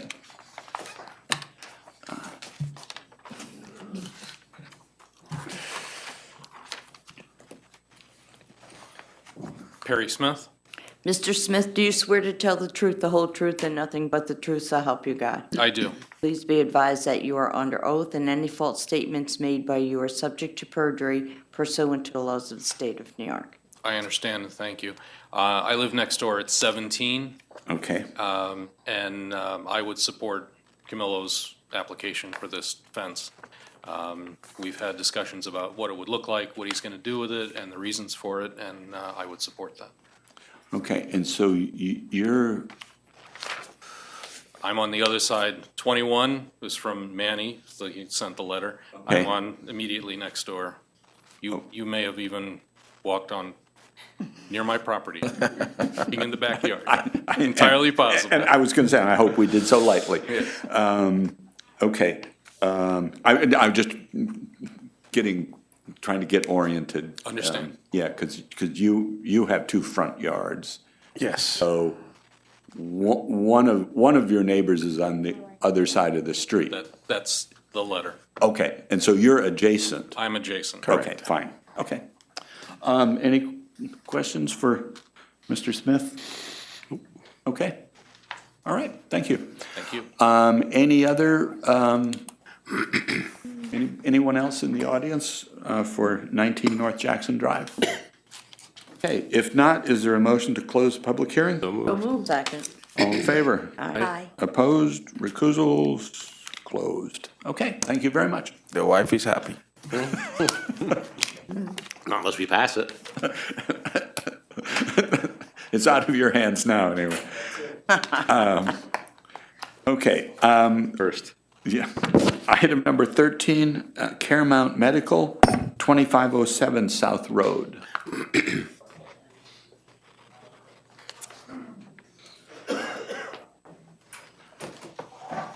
Okay. We're still under. So, yeah, I think if you just state your names so that in the transcript we have the right people. Nancy Forrest, Glody Signs. Grace Roseskis from Glody Signs. Okay, and you've both been sworn in earlier, so. Okay, so where are the signs? Okay. If you're familiar with the Oakwood Commons and the MKMG building that was there, they have now changed their name to Caremount Medical.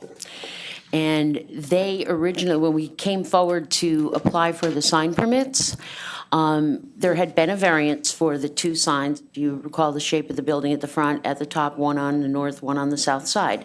So they had acquired variances for that.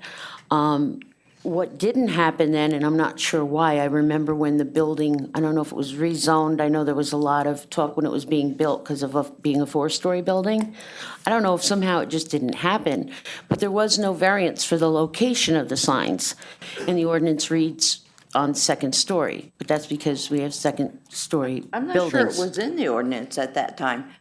Do you know when that sign was put up or when we gave them that variance? Because I went back looking and I couldn't find it. It was, Sandy and Sue had found it, or Sarah had found it for us. I don't recall how many years ago. Boy, it could be 2, could be 6, you know how it gets. Not 2 or 6, because I Yeah. looked. Yes. Oh, maybe it's 10 or more. It's got to be 10 or more. We found it. We found that variance. And then it was determined that we need one to actually put it back where those existing signs were because it exceeds the second story. And the only thing I could think of is I remember at the time that they were going to develop it, and there was a lot of discussion on the building being a 4-story building, and it kind of went back and forth before they were given the approval. I don't see why that would have anything to do with it, or nobody thought of it. But that's why we're in front of you now. Where that sign has been for 10 years is exactly where we want to keep them. Okay. There are some things that I'd like our council to sort through for us. I received a copy of a variance that was granted. Sandy tells me it's the same property, but it has a different property identification number, and there may have been subdivisions or combinations of lots or something. But in any event, that is dated 2007. So Yes. if the zoning, the sign changes were after that. They did divide that property, I believe, because MKMG bought the building. I think it was all one.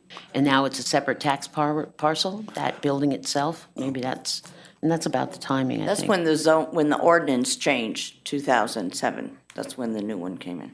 Yeah, the revised zoning code, yeah.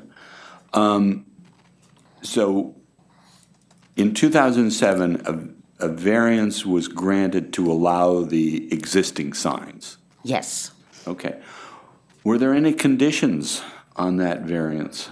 I don't believe so. It was a variance to add a second sign to the building, and I think it's because of the design of it and the fact that the first level is all retail, so right above all of those has retail signs. Yeah. And they have the rest of the building. Right. And that's why it was mounted. Okay.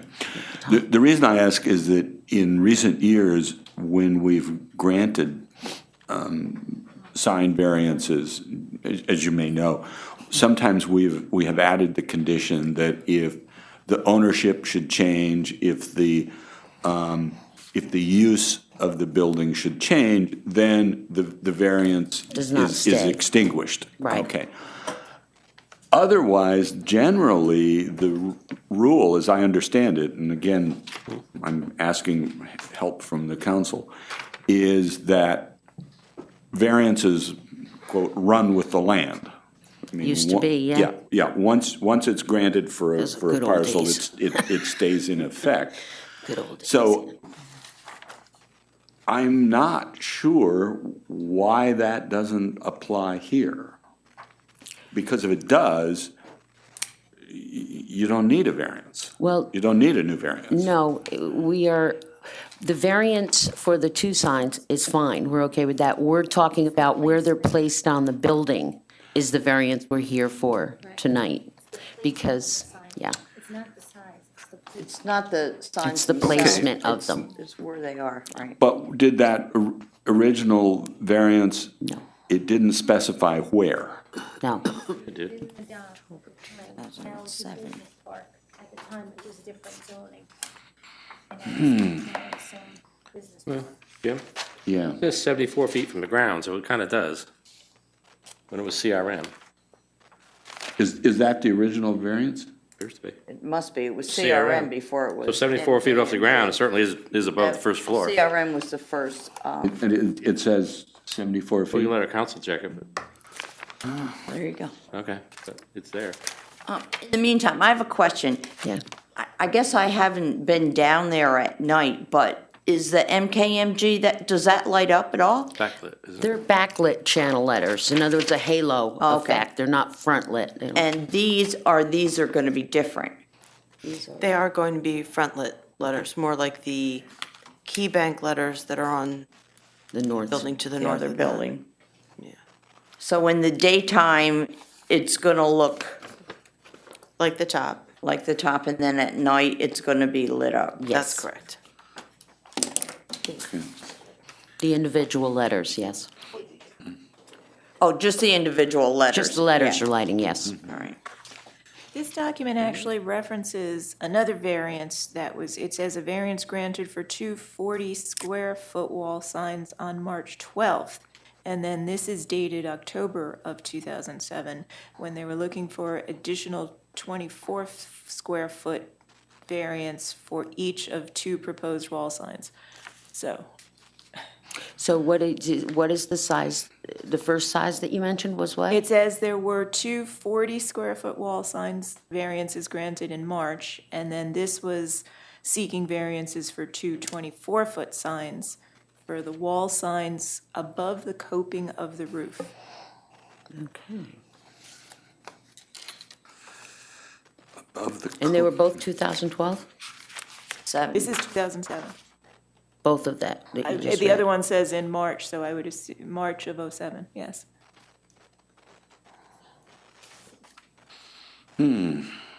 Okay.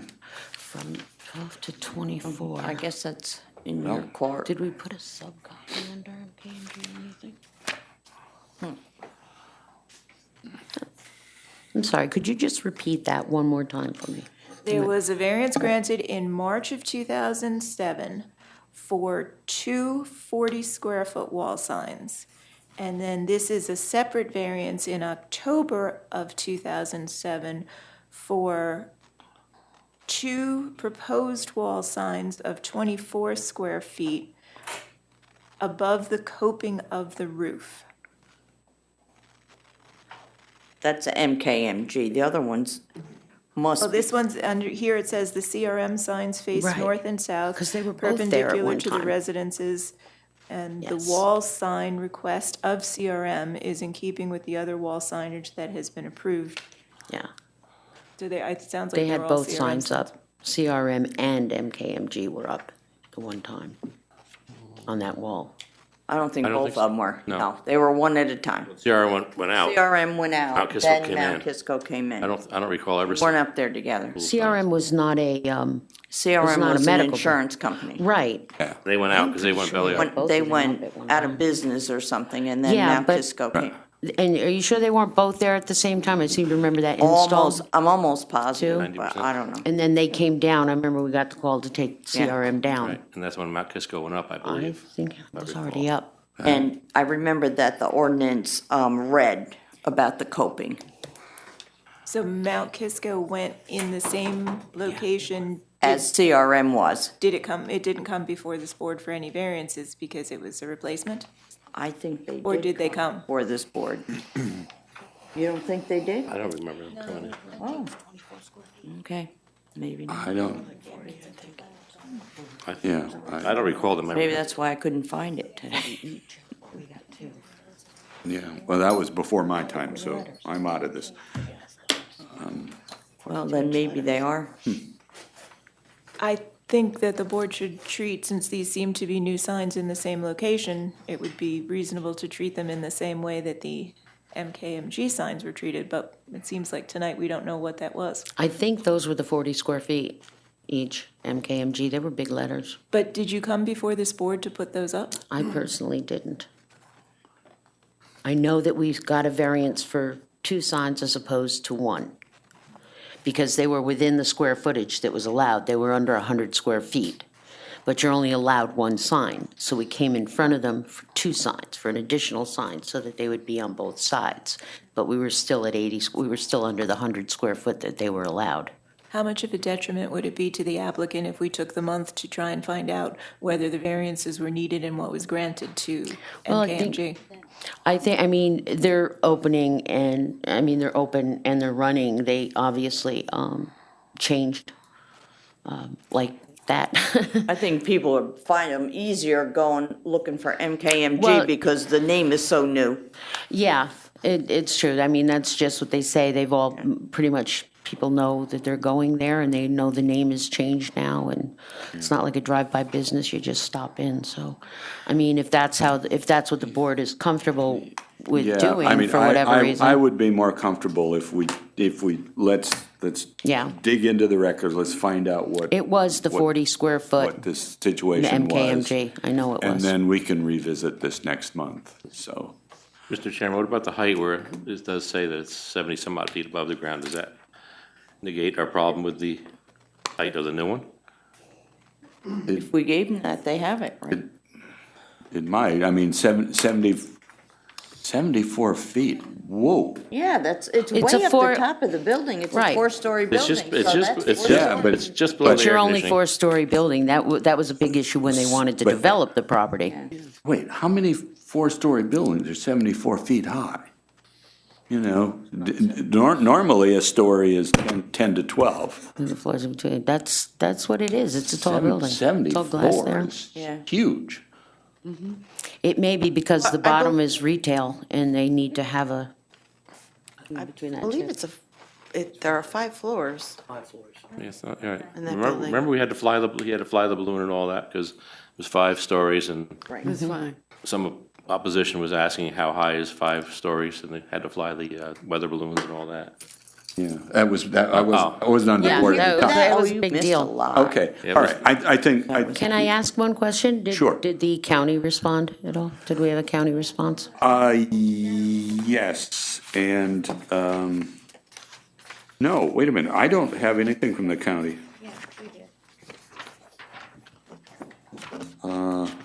It was proposed as a 5-story building. It was a matter of. I remember it well.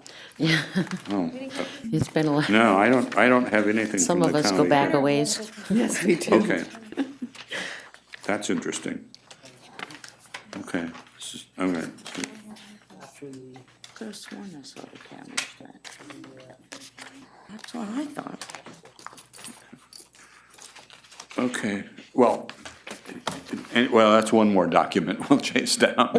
Okay, yeah, I was curious But, I if mean- it was I a mean, matter of local Sandy concern remembers or, that it, yeah, so, do you recall that, Sandy, if it was a matter of local concern? or? a matter of local concern, Okay. All right, so I would suggest then that you start there, that I'm 99.9% sure MKMG came in for the 40 square foot. CRM was smaller letters anyway, so. okay. Well, we'll do that. So, is board in generally agreement that we'll just adjourn this and get the right paperwork? Let's get it right, yeah. Sorted out. Okay. Okay, so I move, item number 13 be adjourned to the, June, 13th meeting. Second. All in favor? Aye. Opposed? Okay, so this is adjourned to June 13th, okay. Okay, thank you. Thank you. Thank you. We'll get this figured out. Okay, and as I mentioned at the top of the meeting, at the request of the applicants, they would like to have items 14 and 15 adjourned, so I move that the board adjourn items number 14 and 15 to our June 13th meeting. Second. Second, okay, all in favor? Aye. Aye, opposed, recusals, okay, so adjourned to June 13th. Okay, that brings us to the end of the public hearings, and now we'll enter into the deliberation phase. Does the board wishes to have One board does. 5 minutes. I can just a run short recess, so. Run out and run back. We will stand in recess for 5 minutes. Okay. Good man. Yeah, my hands are.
So now we're already down to 18. Okay, we have returned from our recess, and we are now in the deliberation phase, and starting at the top of the agenda, item 1 has been adjourned. Items 2 and 3 have been dismissed. Item number 4 is adjourned to June 13th. Brings us to item number 5, William and Tennille Morrissey, 12 Ireland Drive. This is a variance to allow a fence of up to 4 feet in height to be located in the front yard where the maximum height of the fence shall not exceed 3.5 feet. This is a type 2 action, so there's no environmental decisions to be made. The county says it's a matter of local concern. In your packet, you'll find a staff report that suggested that the original application could and should be modified in some way. That the original proposal for a 6-foot solid vinyl fence was not acceptable. So, discussion. I'm good with it. They'd come down 1.5 feet. 2 feet. 2 feet? Well, from That's 6 4 to, foot, 6 right. to 4. Yeah, sorry. Bad math. And Good with it. And agreed to put in the Plantings? the plantings. So, everybody okay with this? Yes. Yes, Okay. Christine, you want to make the motion? sure. 5, okay. I move that the board approve the request for an area variance set forth in item number 5. This decision is based on a review of the application, testimony of the applicant, testimony offered in the public hearing, results of site visits by board members, and the staff report. In approving this variance, the board adopts as findings the determinations found in items 1 through 5 of the staff report, and we are adding that they put some plantings along the edge of the... Contrary to the staff report, because the application changed. So what do we need? Well, the standard form says where you're accepting staff report, and it's now contrary to the staff report. Actually, I don't think it was in the staff report, plantings. Weren't they? Was there? That report was from April 5th. Okay. Yeah, well, we can modify the staff report right now. So whether an undesirable change will be produced in the character of the neighborhood or a detriment to nearby properties will be created. The board finds that the modified application, which reduces the size of the fence to 4 feet and incorporates plantings, will keep the change in the character of the neighborhood and will not be a detriment to nearby properties. Whether the benefit sought by the applicant can be achieved by some other method, the only possible change would be to set the fence further back from the house, but this would significantly diminish the useful rear yard. Whether the requested area variance is substantial, a 6-foot fence would be substantial. A 4-foot fence is only a relatively small increase over the 3.5-foot fence that is permitted. Whether the proposed variance will have an adverse effect or impact on the physical environmental conditions, the revised proposal significantly reduces any adverse impact. Whether the alleged difficulty was self-created, it is self-created in the sense that fence is being proposed where there's no fence now, but this does not preclude the granting of the variance. So, Second. okay, this is the findings as amended. Okay. All right, so motion to grant variance at 12 Ireland Drive has been made and seconded. All in favor? Aye. Aye. Opposed? Recusals? Okay, granted.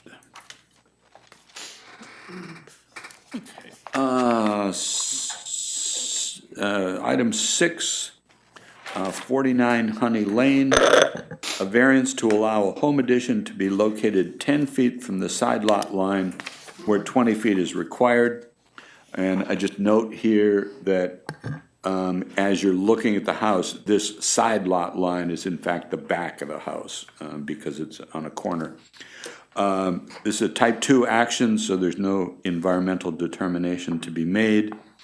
In your packet, you'll find a staff report recommending that this variance be granted. Any discussion, questions, comment? Okay, Betty, you want to do this one? Sure. I move that the board grant the variance request as stated in item number 6.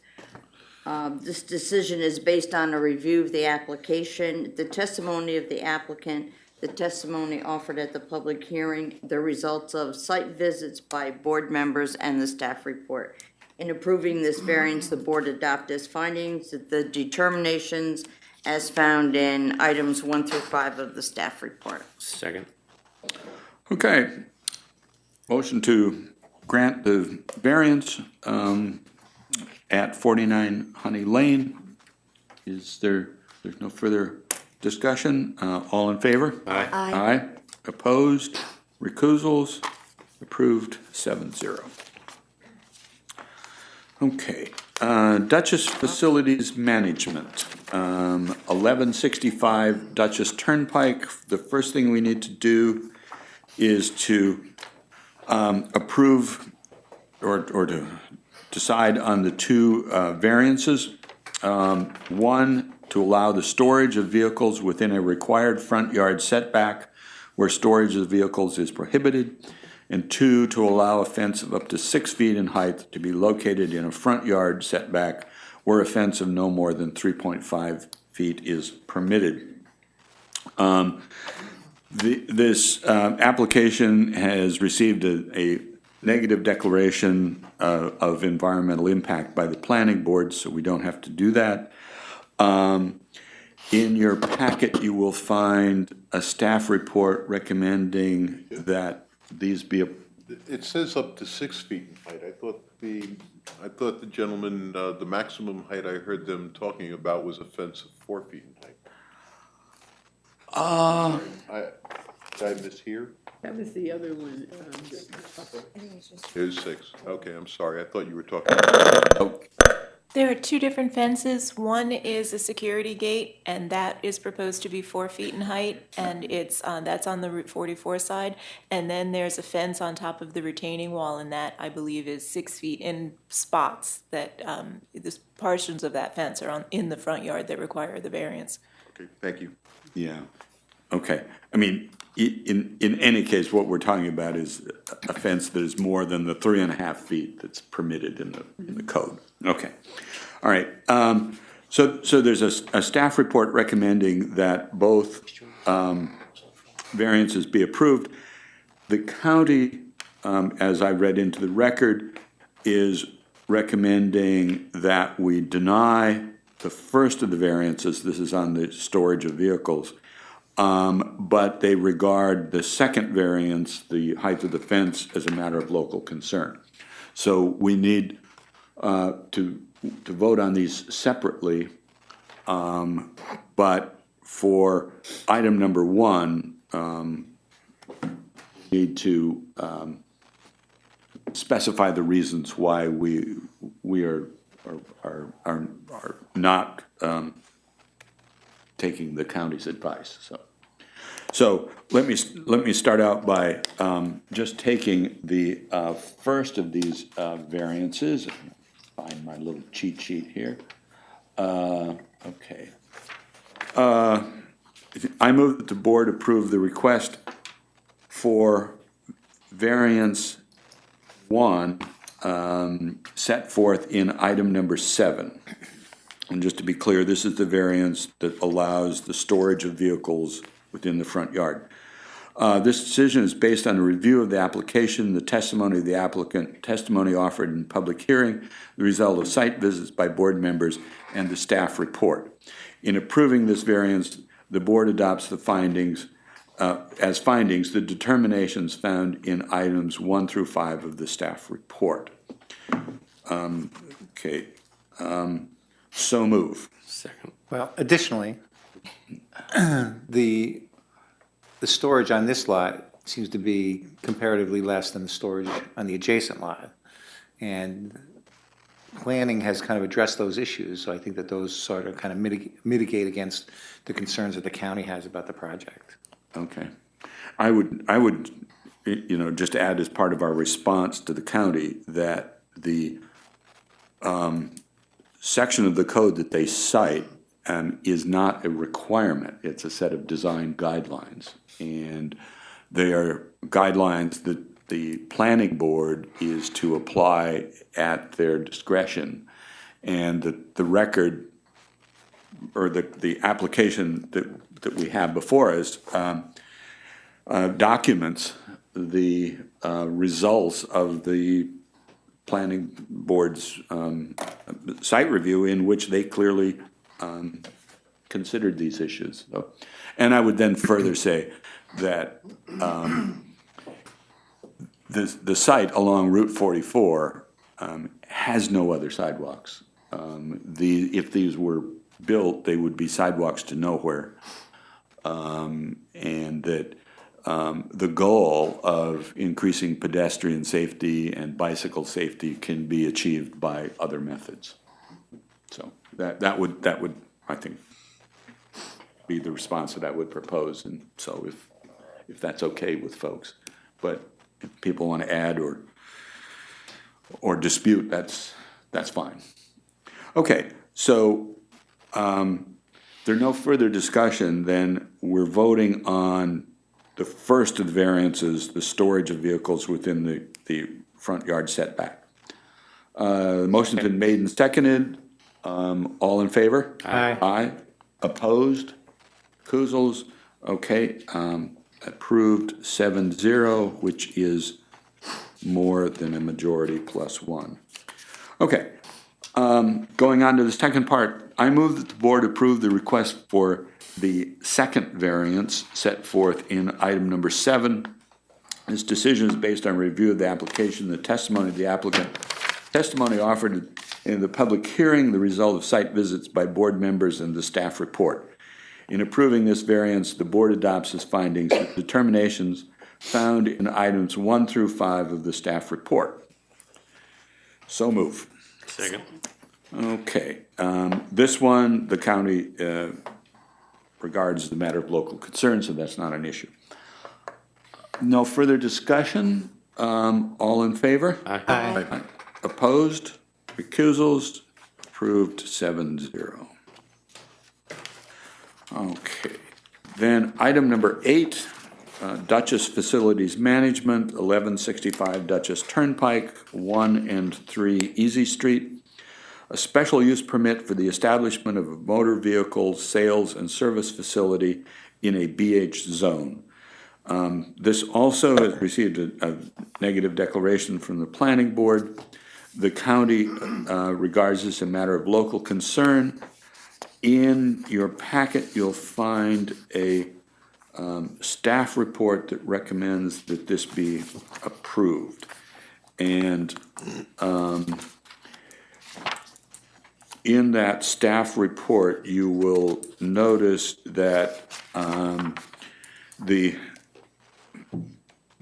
findings take each of the general requirements for a special use permit, but also details those specific items that are needed for a special use permit. And I'll just note that we addressed just about all, I think we addressed all of them in the discussion and the deliberation in the public hearing. Noise, discharge of water, traffic access, parking, circulation, landscaping and screening, character and appearance, historic and natural resources, there are none, sewage treatment and water supply, that's being done internally, size and scale, and location and height of buildings, and there's only one small shed. So I think we have addressed each of the things that we are required to attend to. Okay. In that case, let me just continue. You'd think after all these years I'd have this language memorized, but I don't. Here we go. Okay. I move the board approve the request for a special use permit set forth in item number 8. This decision is based on a review of the application, the testimony of the applicant, testimony gathered during the public hearing, the results of site visits by board members, and the staff report. In approving this request for a special use permit, the board adopts as findings the determinations found in items A through K of the staff report. So moved. Second. Okay, any further discussion on this? Okay, if not, all in favor? Aye. Opposed? Recusals? Okay, the special use permit is approved 7-0. Okay. Jim? I'd just like to thank them for the presentation. I mean, using these monitors was a major asset. Yeah. Very nice. Yeah. Well, and just in general, Yeah, the whole the process. thoroughness of the application, it was much appreciated. It makes things so much easier. Thank you. Have a good night. Okay, good night. Item 9, Richard Gunn, 6 Bruce Drive. This is a variance to allow a front porch addition to be located 11 feet from the front lot line where 30 feet is required. There's a type 2 action, so there's no environmental determination. The county regards this a matter of local concern, and in their packet, you'll find a staff report recommending that this be approved. There's no further discussion. Art, you want to do this? Number 9, right? Yeah. So know where we are. Okay. I move the board approve the request for an area variance set forth in item number 9. This decision is based on a review of the application, the testimony of the applicant, testimony offered in the public hearing, results of site visits by board members, and the staff report.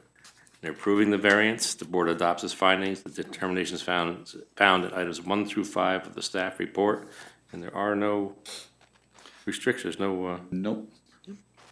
So moved. Second. Okay, motion been made and seconded. There's any further discussion?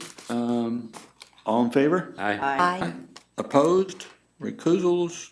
We approved 7-0.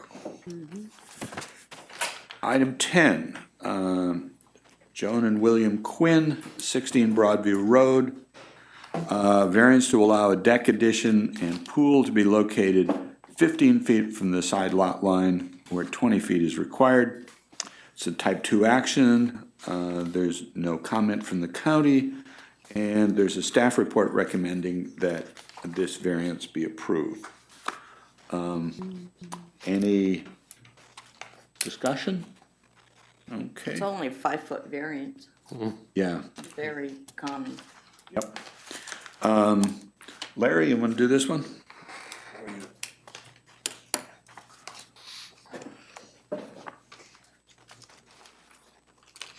I move that the board approve the request for an area variance set forth in item number 10. This decision is based on a review of the application, testimony of the applicant, testimony offered in a public hearing, results of site visits by board members, and the staff report. In approving this variance, the board adopts its findings, the determinations found in items 1 through 5. Would you just bend the mic down? I'm sorry. In approving this variance, the board adopts its findings, the determinations found in items 1 through 5 of the staff report. Second. Okay, it's been moved and seconded to approve the variance at 16 Broadview Road. If there's no further discussion or comments, all in favor? Aye. Aye. Opposed? Recusals? Approved 7-0. Okay, item number 11, Simon McHale, 3 Hankin Loop, a variance to allow an enclosed porch and, let's see, okay,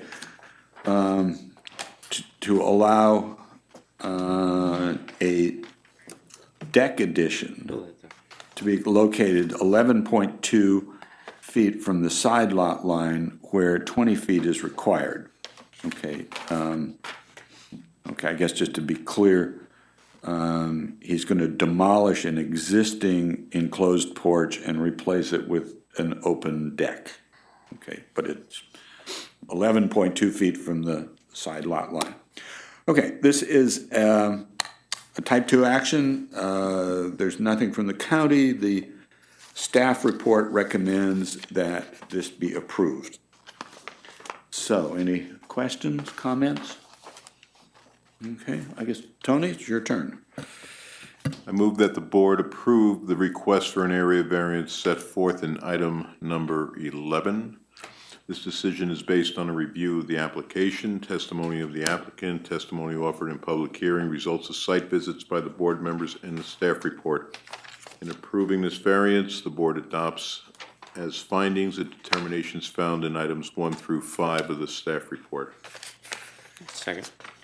Okay, motion been made and seconded to approve the variance at 3 Hankin Loop.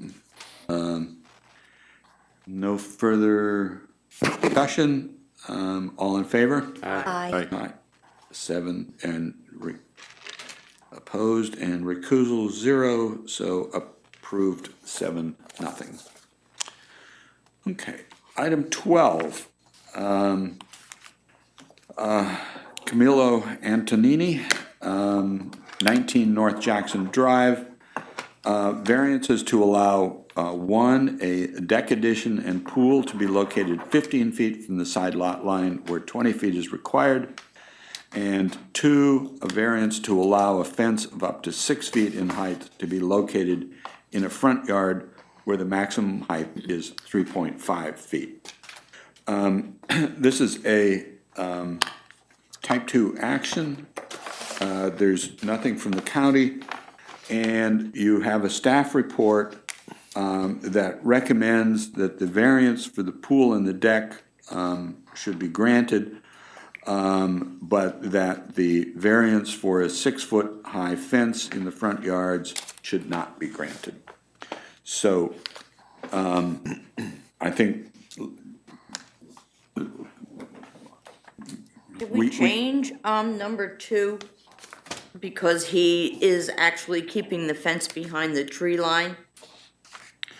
I think if we want to approve this, I think the easiest way would be to essentially revise, take the staff report and as our findings, revise the staff report to incorporate some of the things that came out in the public hearing. Okay. Or we could vote on the 2 variances separately. Do you have a choice? No, in terms, no, the No. short answer is, I mean, it might be slightly easier if you do the separately and then just modify the staff report for the 1 and just then adopt the staff Okay. findings as to Okay. that. I mean, because I think we're we're okay with the staff report on the first of the variances, so we'll just leave that as it is. Okay, whether an undesirable change will be produced in the character of the neighborhood or a detriment to nearby properties will be created by the granting of the area variance. Now, this is for the fence. The staff report notes that this is a corner lot and therefore has two front yards. And we note that the applicant wishes to build a wooden fence of a natural color and to locate it behind a line of existing mature trees. And in that way, mitigates the impact of the fence in the neighborhood. We also note that two of the immediate neighbors, or both of his immediate neighbors, have expressed approval of the proposed fence. Two, whether the benefits sought by the applicant can be achieved by some method feasible for the applicant to pursue other than an area variance. In terms of the privacy which they wish to have and the security for their three young children, there probably isn't a reasonable alternative. Whether the requested area variance is substantial, for the portion of the fence that extends into the front yard, the variance is substantial. For the rest of the fence, it would be allowed by code. The board notes that having a two-level fence would look awkward and inappropriate. For whether the proposed variance will have an adverse effect or impact on the physical or environmental conditions of the neighborhood, because of the way they've located it, because of the materials that they're choosing for the fence, the board does not believe this will have an adverse impact. And the testimony of the neighbors agrees with that assessment. Okay, so Carmen, you want to make the motion and with the kind of revised findings? Regarding the fence first? I think we'll do both of them. We can do both of them. Okay. This is number 12. I move that the board approve the request for a variance set forth in item number 12. This decision is based on a review of the application, the testimony of the applicant, testimony offered in the public hearing, the results of site visits by board members, and the staff report. In approving this variance, the board adopts as findings the determinations found in items 1 through 5 of the staff report. Okay. Second. Yeah. For that part. Yeah. We do them all once, or we do them separately? Would you decide? Oh, never mind. We're going to do them together. Back up. I mean, because basically we're taking as findings the revised staff report. Okay. And the staff report is supporting the first of the variances, and we have modified to support the second of the variances. Oh, okay. So I think it's, Is that okay? yeah. Are we ready to vote? Okay, is there a second? Art seconded it. Okay. Any discussion on this? I would still object to the 6-foot fence, Okay. and, but the other variance would be fine. Okay. But you're going to have to vote Why don't you- yea or nay on the whole thing. Jim, why don't you just call the question as two separate questions? And then I can prepare two variants, that's fine, two resolutions. Because if you have, otherwise I'll have to do two separate voting blocks in any instance, so. Okay, all right. So on the first variance, the motion's been made. Art has seconded it, so this is the deck addition and the pool. All in favor? Aye. Aye. Opposed? Recusals? Okay, so one is approved, 7-0. All right. Now, the motion has also been made for variance number 2. This is the 6-foot fence, and Art has seconded it. So, for the second of the variances, all in favor? Aye. Aye. Opposed? No.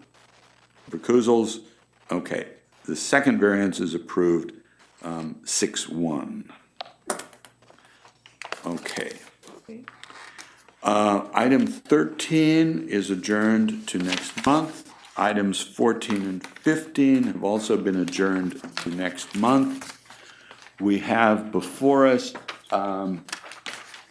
requests from the planning board that it serve as lead agent in the environmental review for 3 different items. The first of them is the Shady Brook Trailer Park. I was invited to a kind of general overview meetings a few months ago. Essentially what's happening here is that the owners of that trailer park, and as many of you know, the trailer park has had a kind of Checkered history. checkered history. Okay, that's good phrase. Good phrase. The owners are proposing a several phased plan to basically renovate the entire park. And because it's right there on the creek, there's going to be a substantial environmental review. I think it's appropriate that the planning board do that. So I move that the ZBA agree with the planning board request that they serve as lead agent for the Shady Brook Trailer Park review. Second. All in favor? Aye. Opposed? Recusals? Okay. The second, there's a proposal before the planning board for an addition to the children's home, 36 Children's Way. Carmen, do you know what that is? Well, I've only heard that it's a fairly large addition. Okay, to the existing, Right. okay, I'll be going over there pretty soon, but okay. All right. In any case, this is something that's routinely done by the planning board, so I don't see any reason for us to oppose that. I move that the ZBA approve the request from the planning board to serve as lead agent for the children's home addition. Second. All in favor? Aye. Aye. Opposed? Recusals? Okay, that's approved. And the third item is the planning board request on the Dutchess Golf and Country Club amended site plan. This is 2628 South Road. We granted some variances for a This was the property shifter. It had that one extra lot that was added Yeah. on, but not part of the original historic plan. As Yeah. I understand it, now they're going forward with a renovation of the golf course and the building. So it's, which is my question to the board was why wasn't that an issue of segmentation? Shouldn't it all have been done at once? But apparently they found that there were enough reasons to justify doing them as separate. So, but now they're going with the renovation of, I guess, I think there's a hotel going in or something pretty major, or something like that going on. So it's in their mind, it's a different project. And that could be a substantial environmental review, and again, okay. So I move that the ZBA approve the planning board request to serve as lead agent for the Dutchess Golf and Country Club amended site plan. Second. All in favor? Aye. Aye. Opposed? Recusals? Okay. That brings us to the end of the agenda. Hey. It's only not quite 8:30, so I thank everybody for being efficient. coming into this meeting, I had some fears that. I had some fears doubts. that we- I had some real doubts. Yeah. Okay, so is there a motion that we adjourn? So moved. Is there a second? Second. All in favor? Aye. Aye. We are adjourned.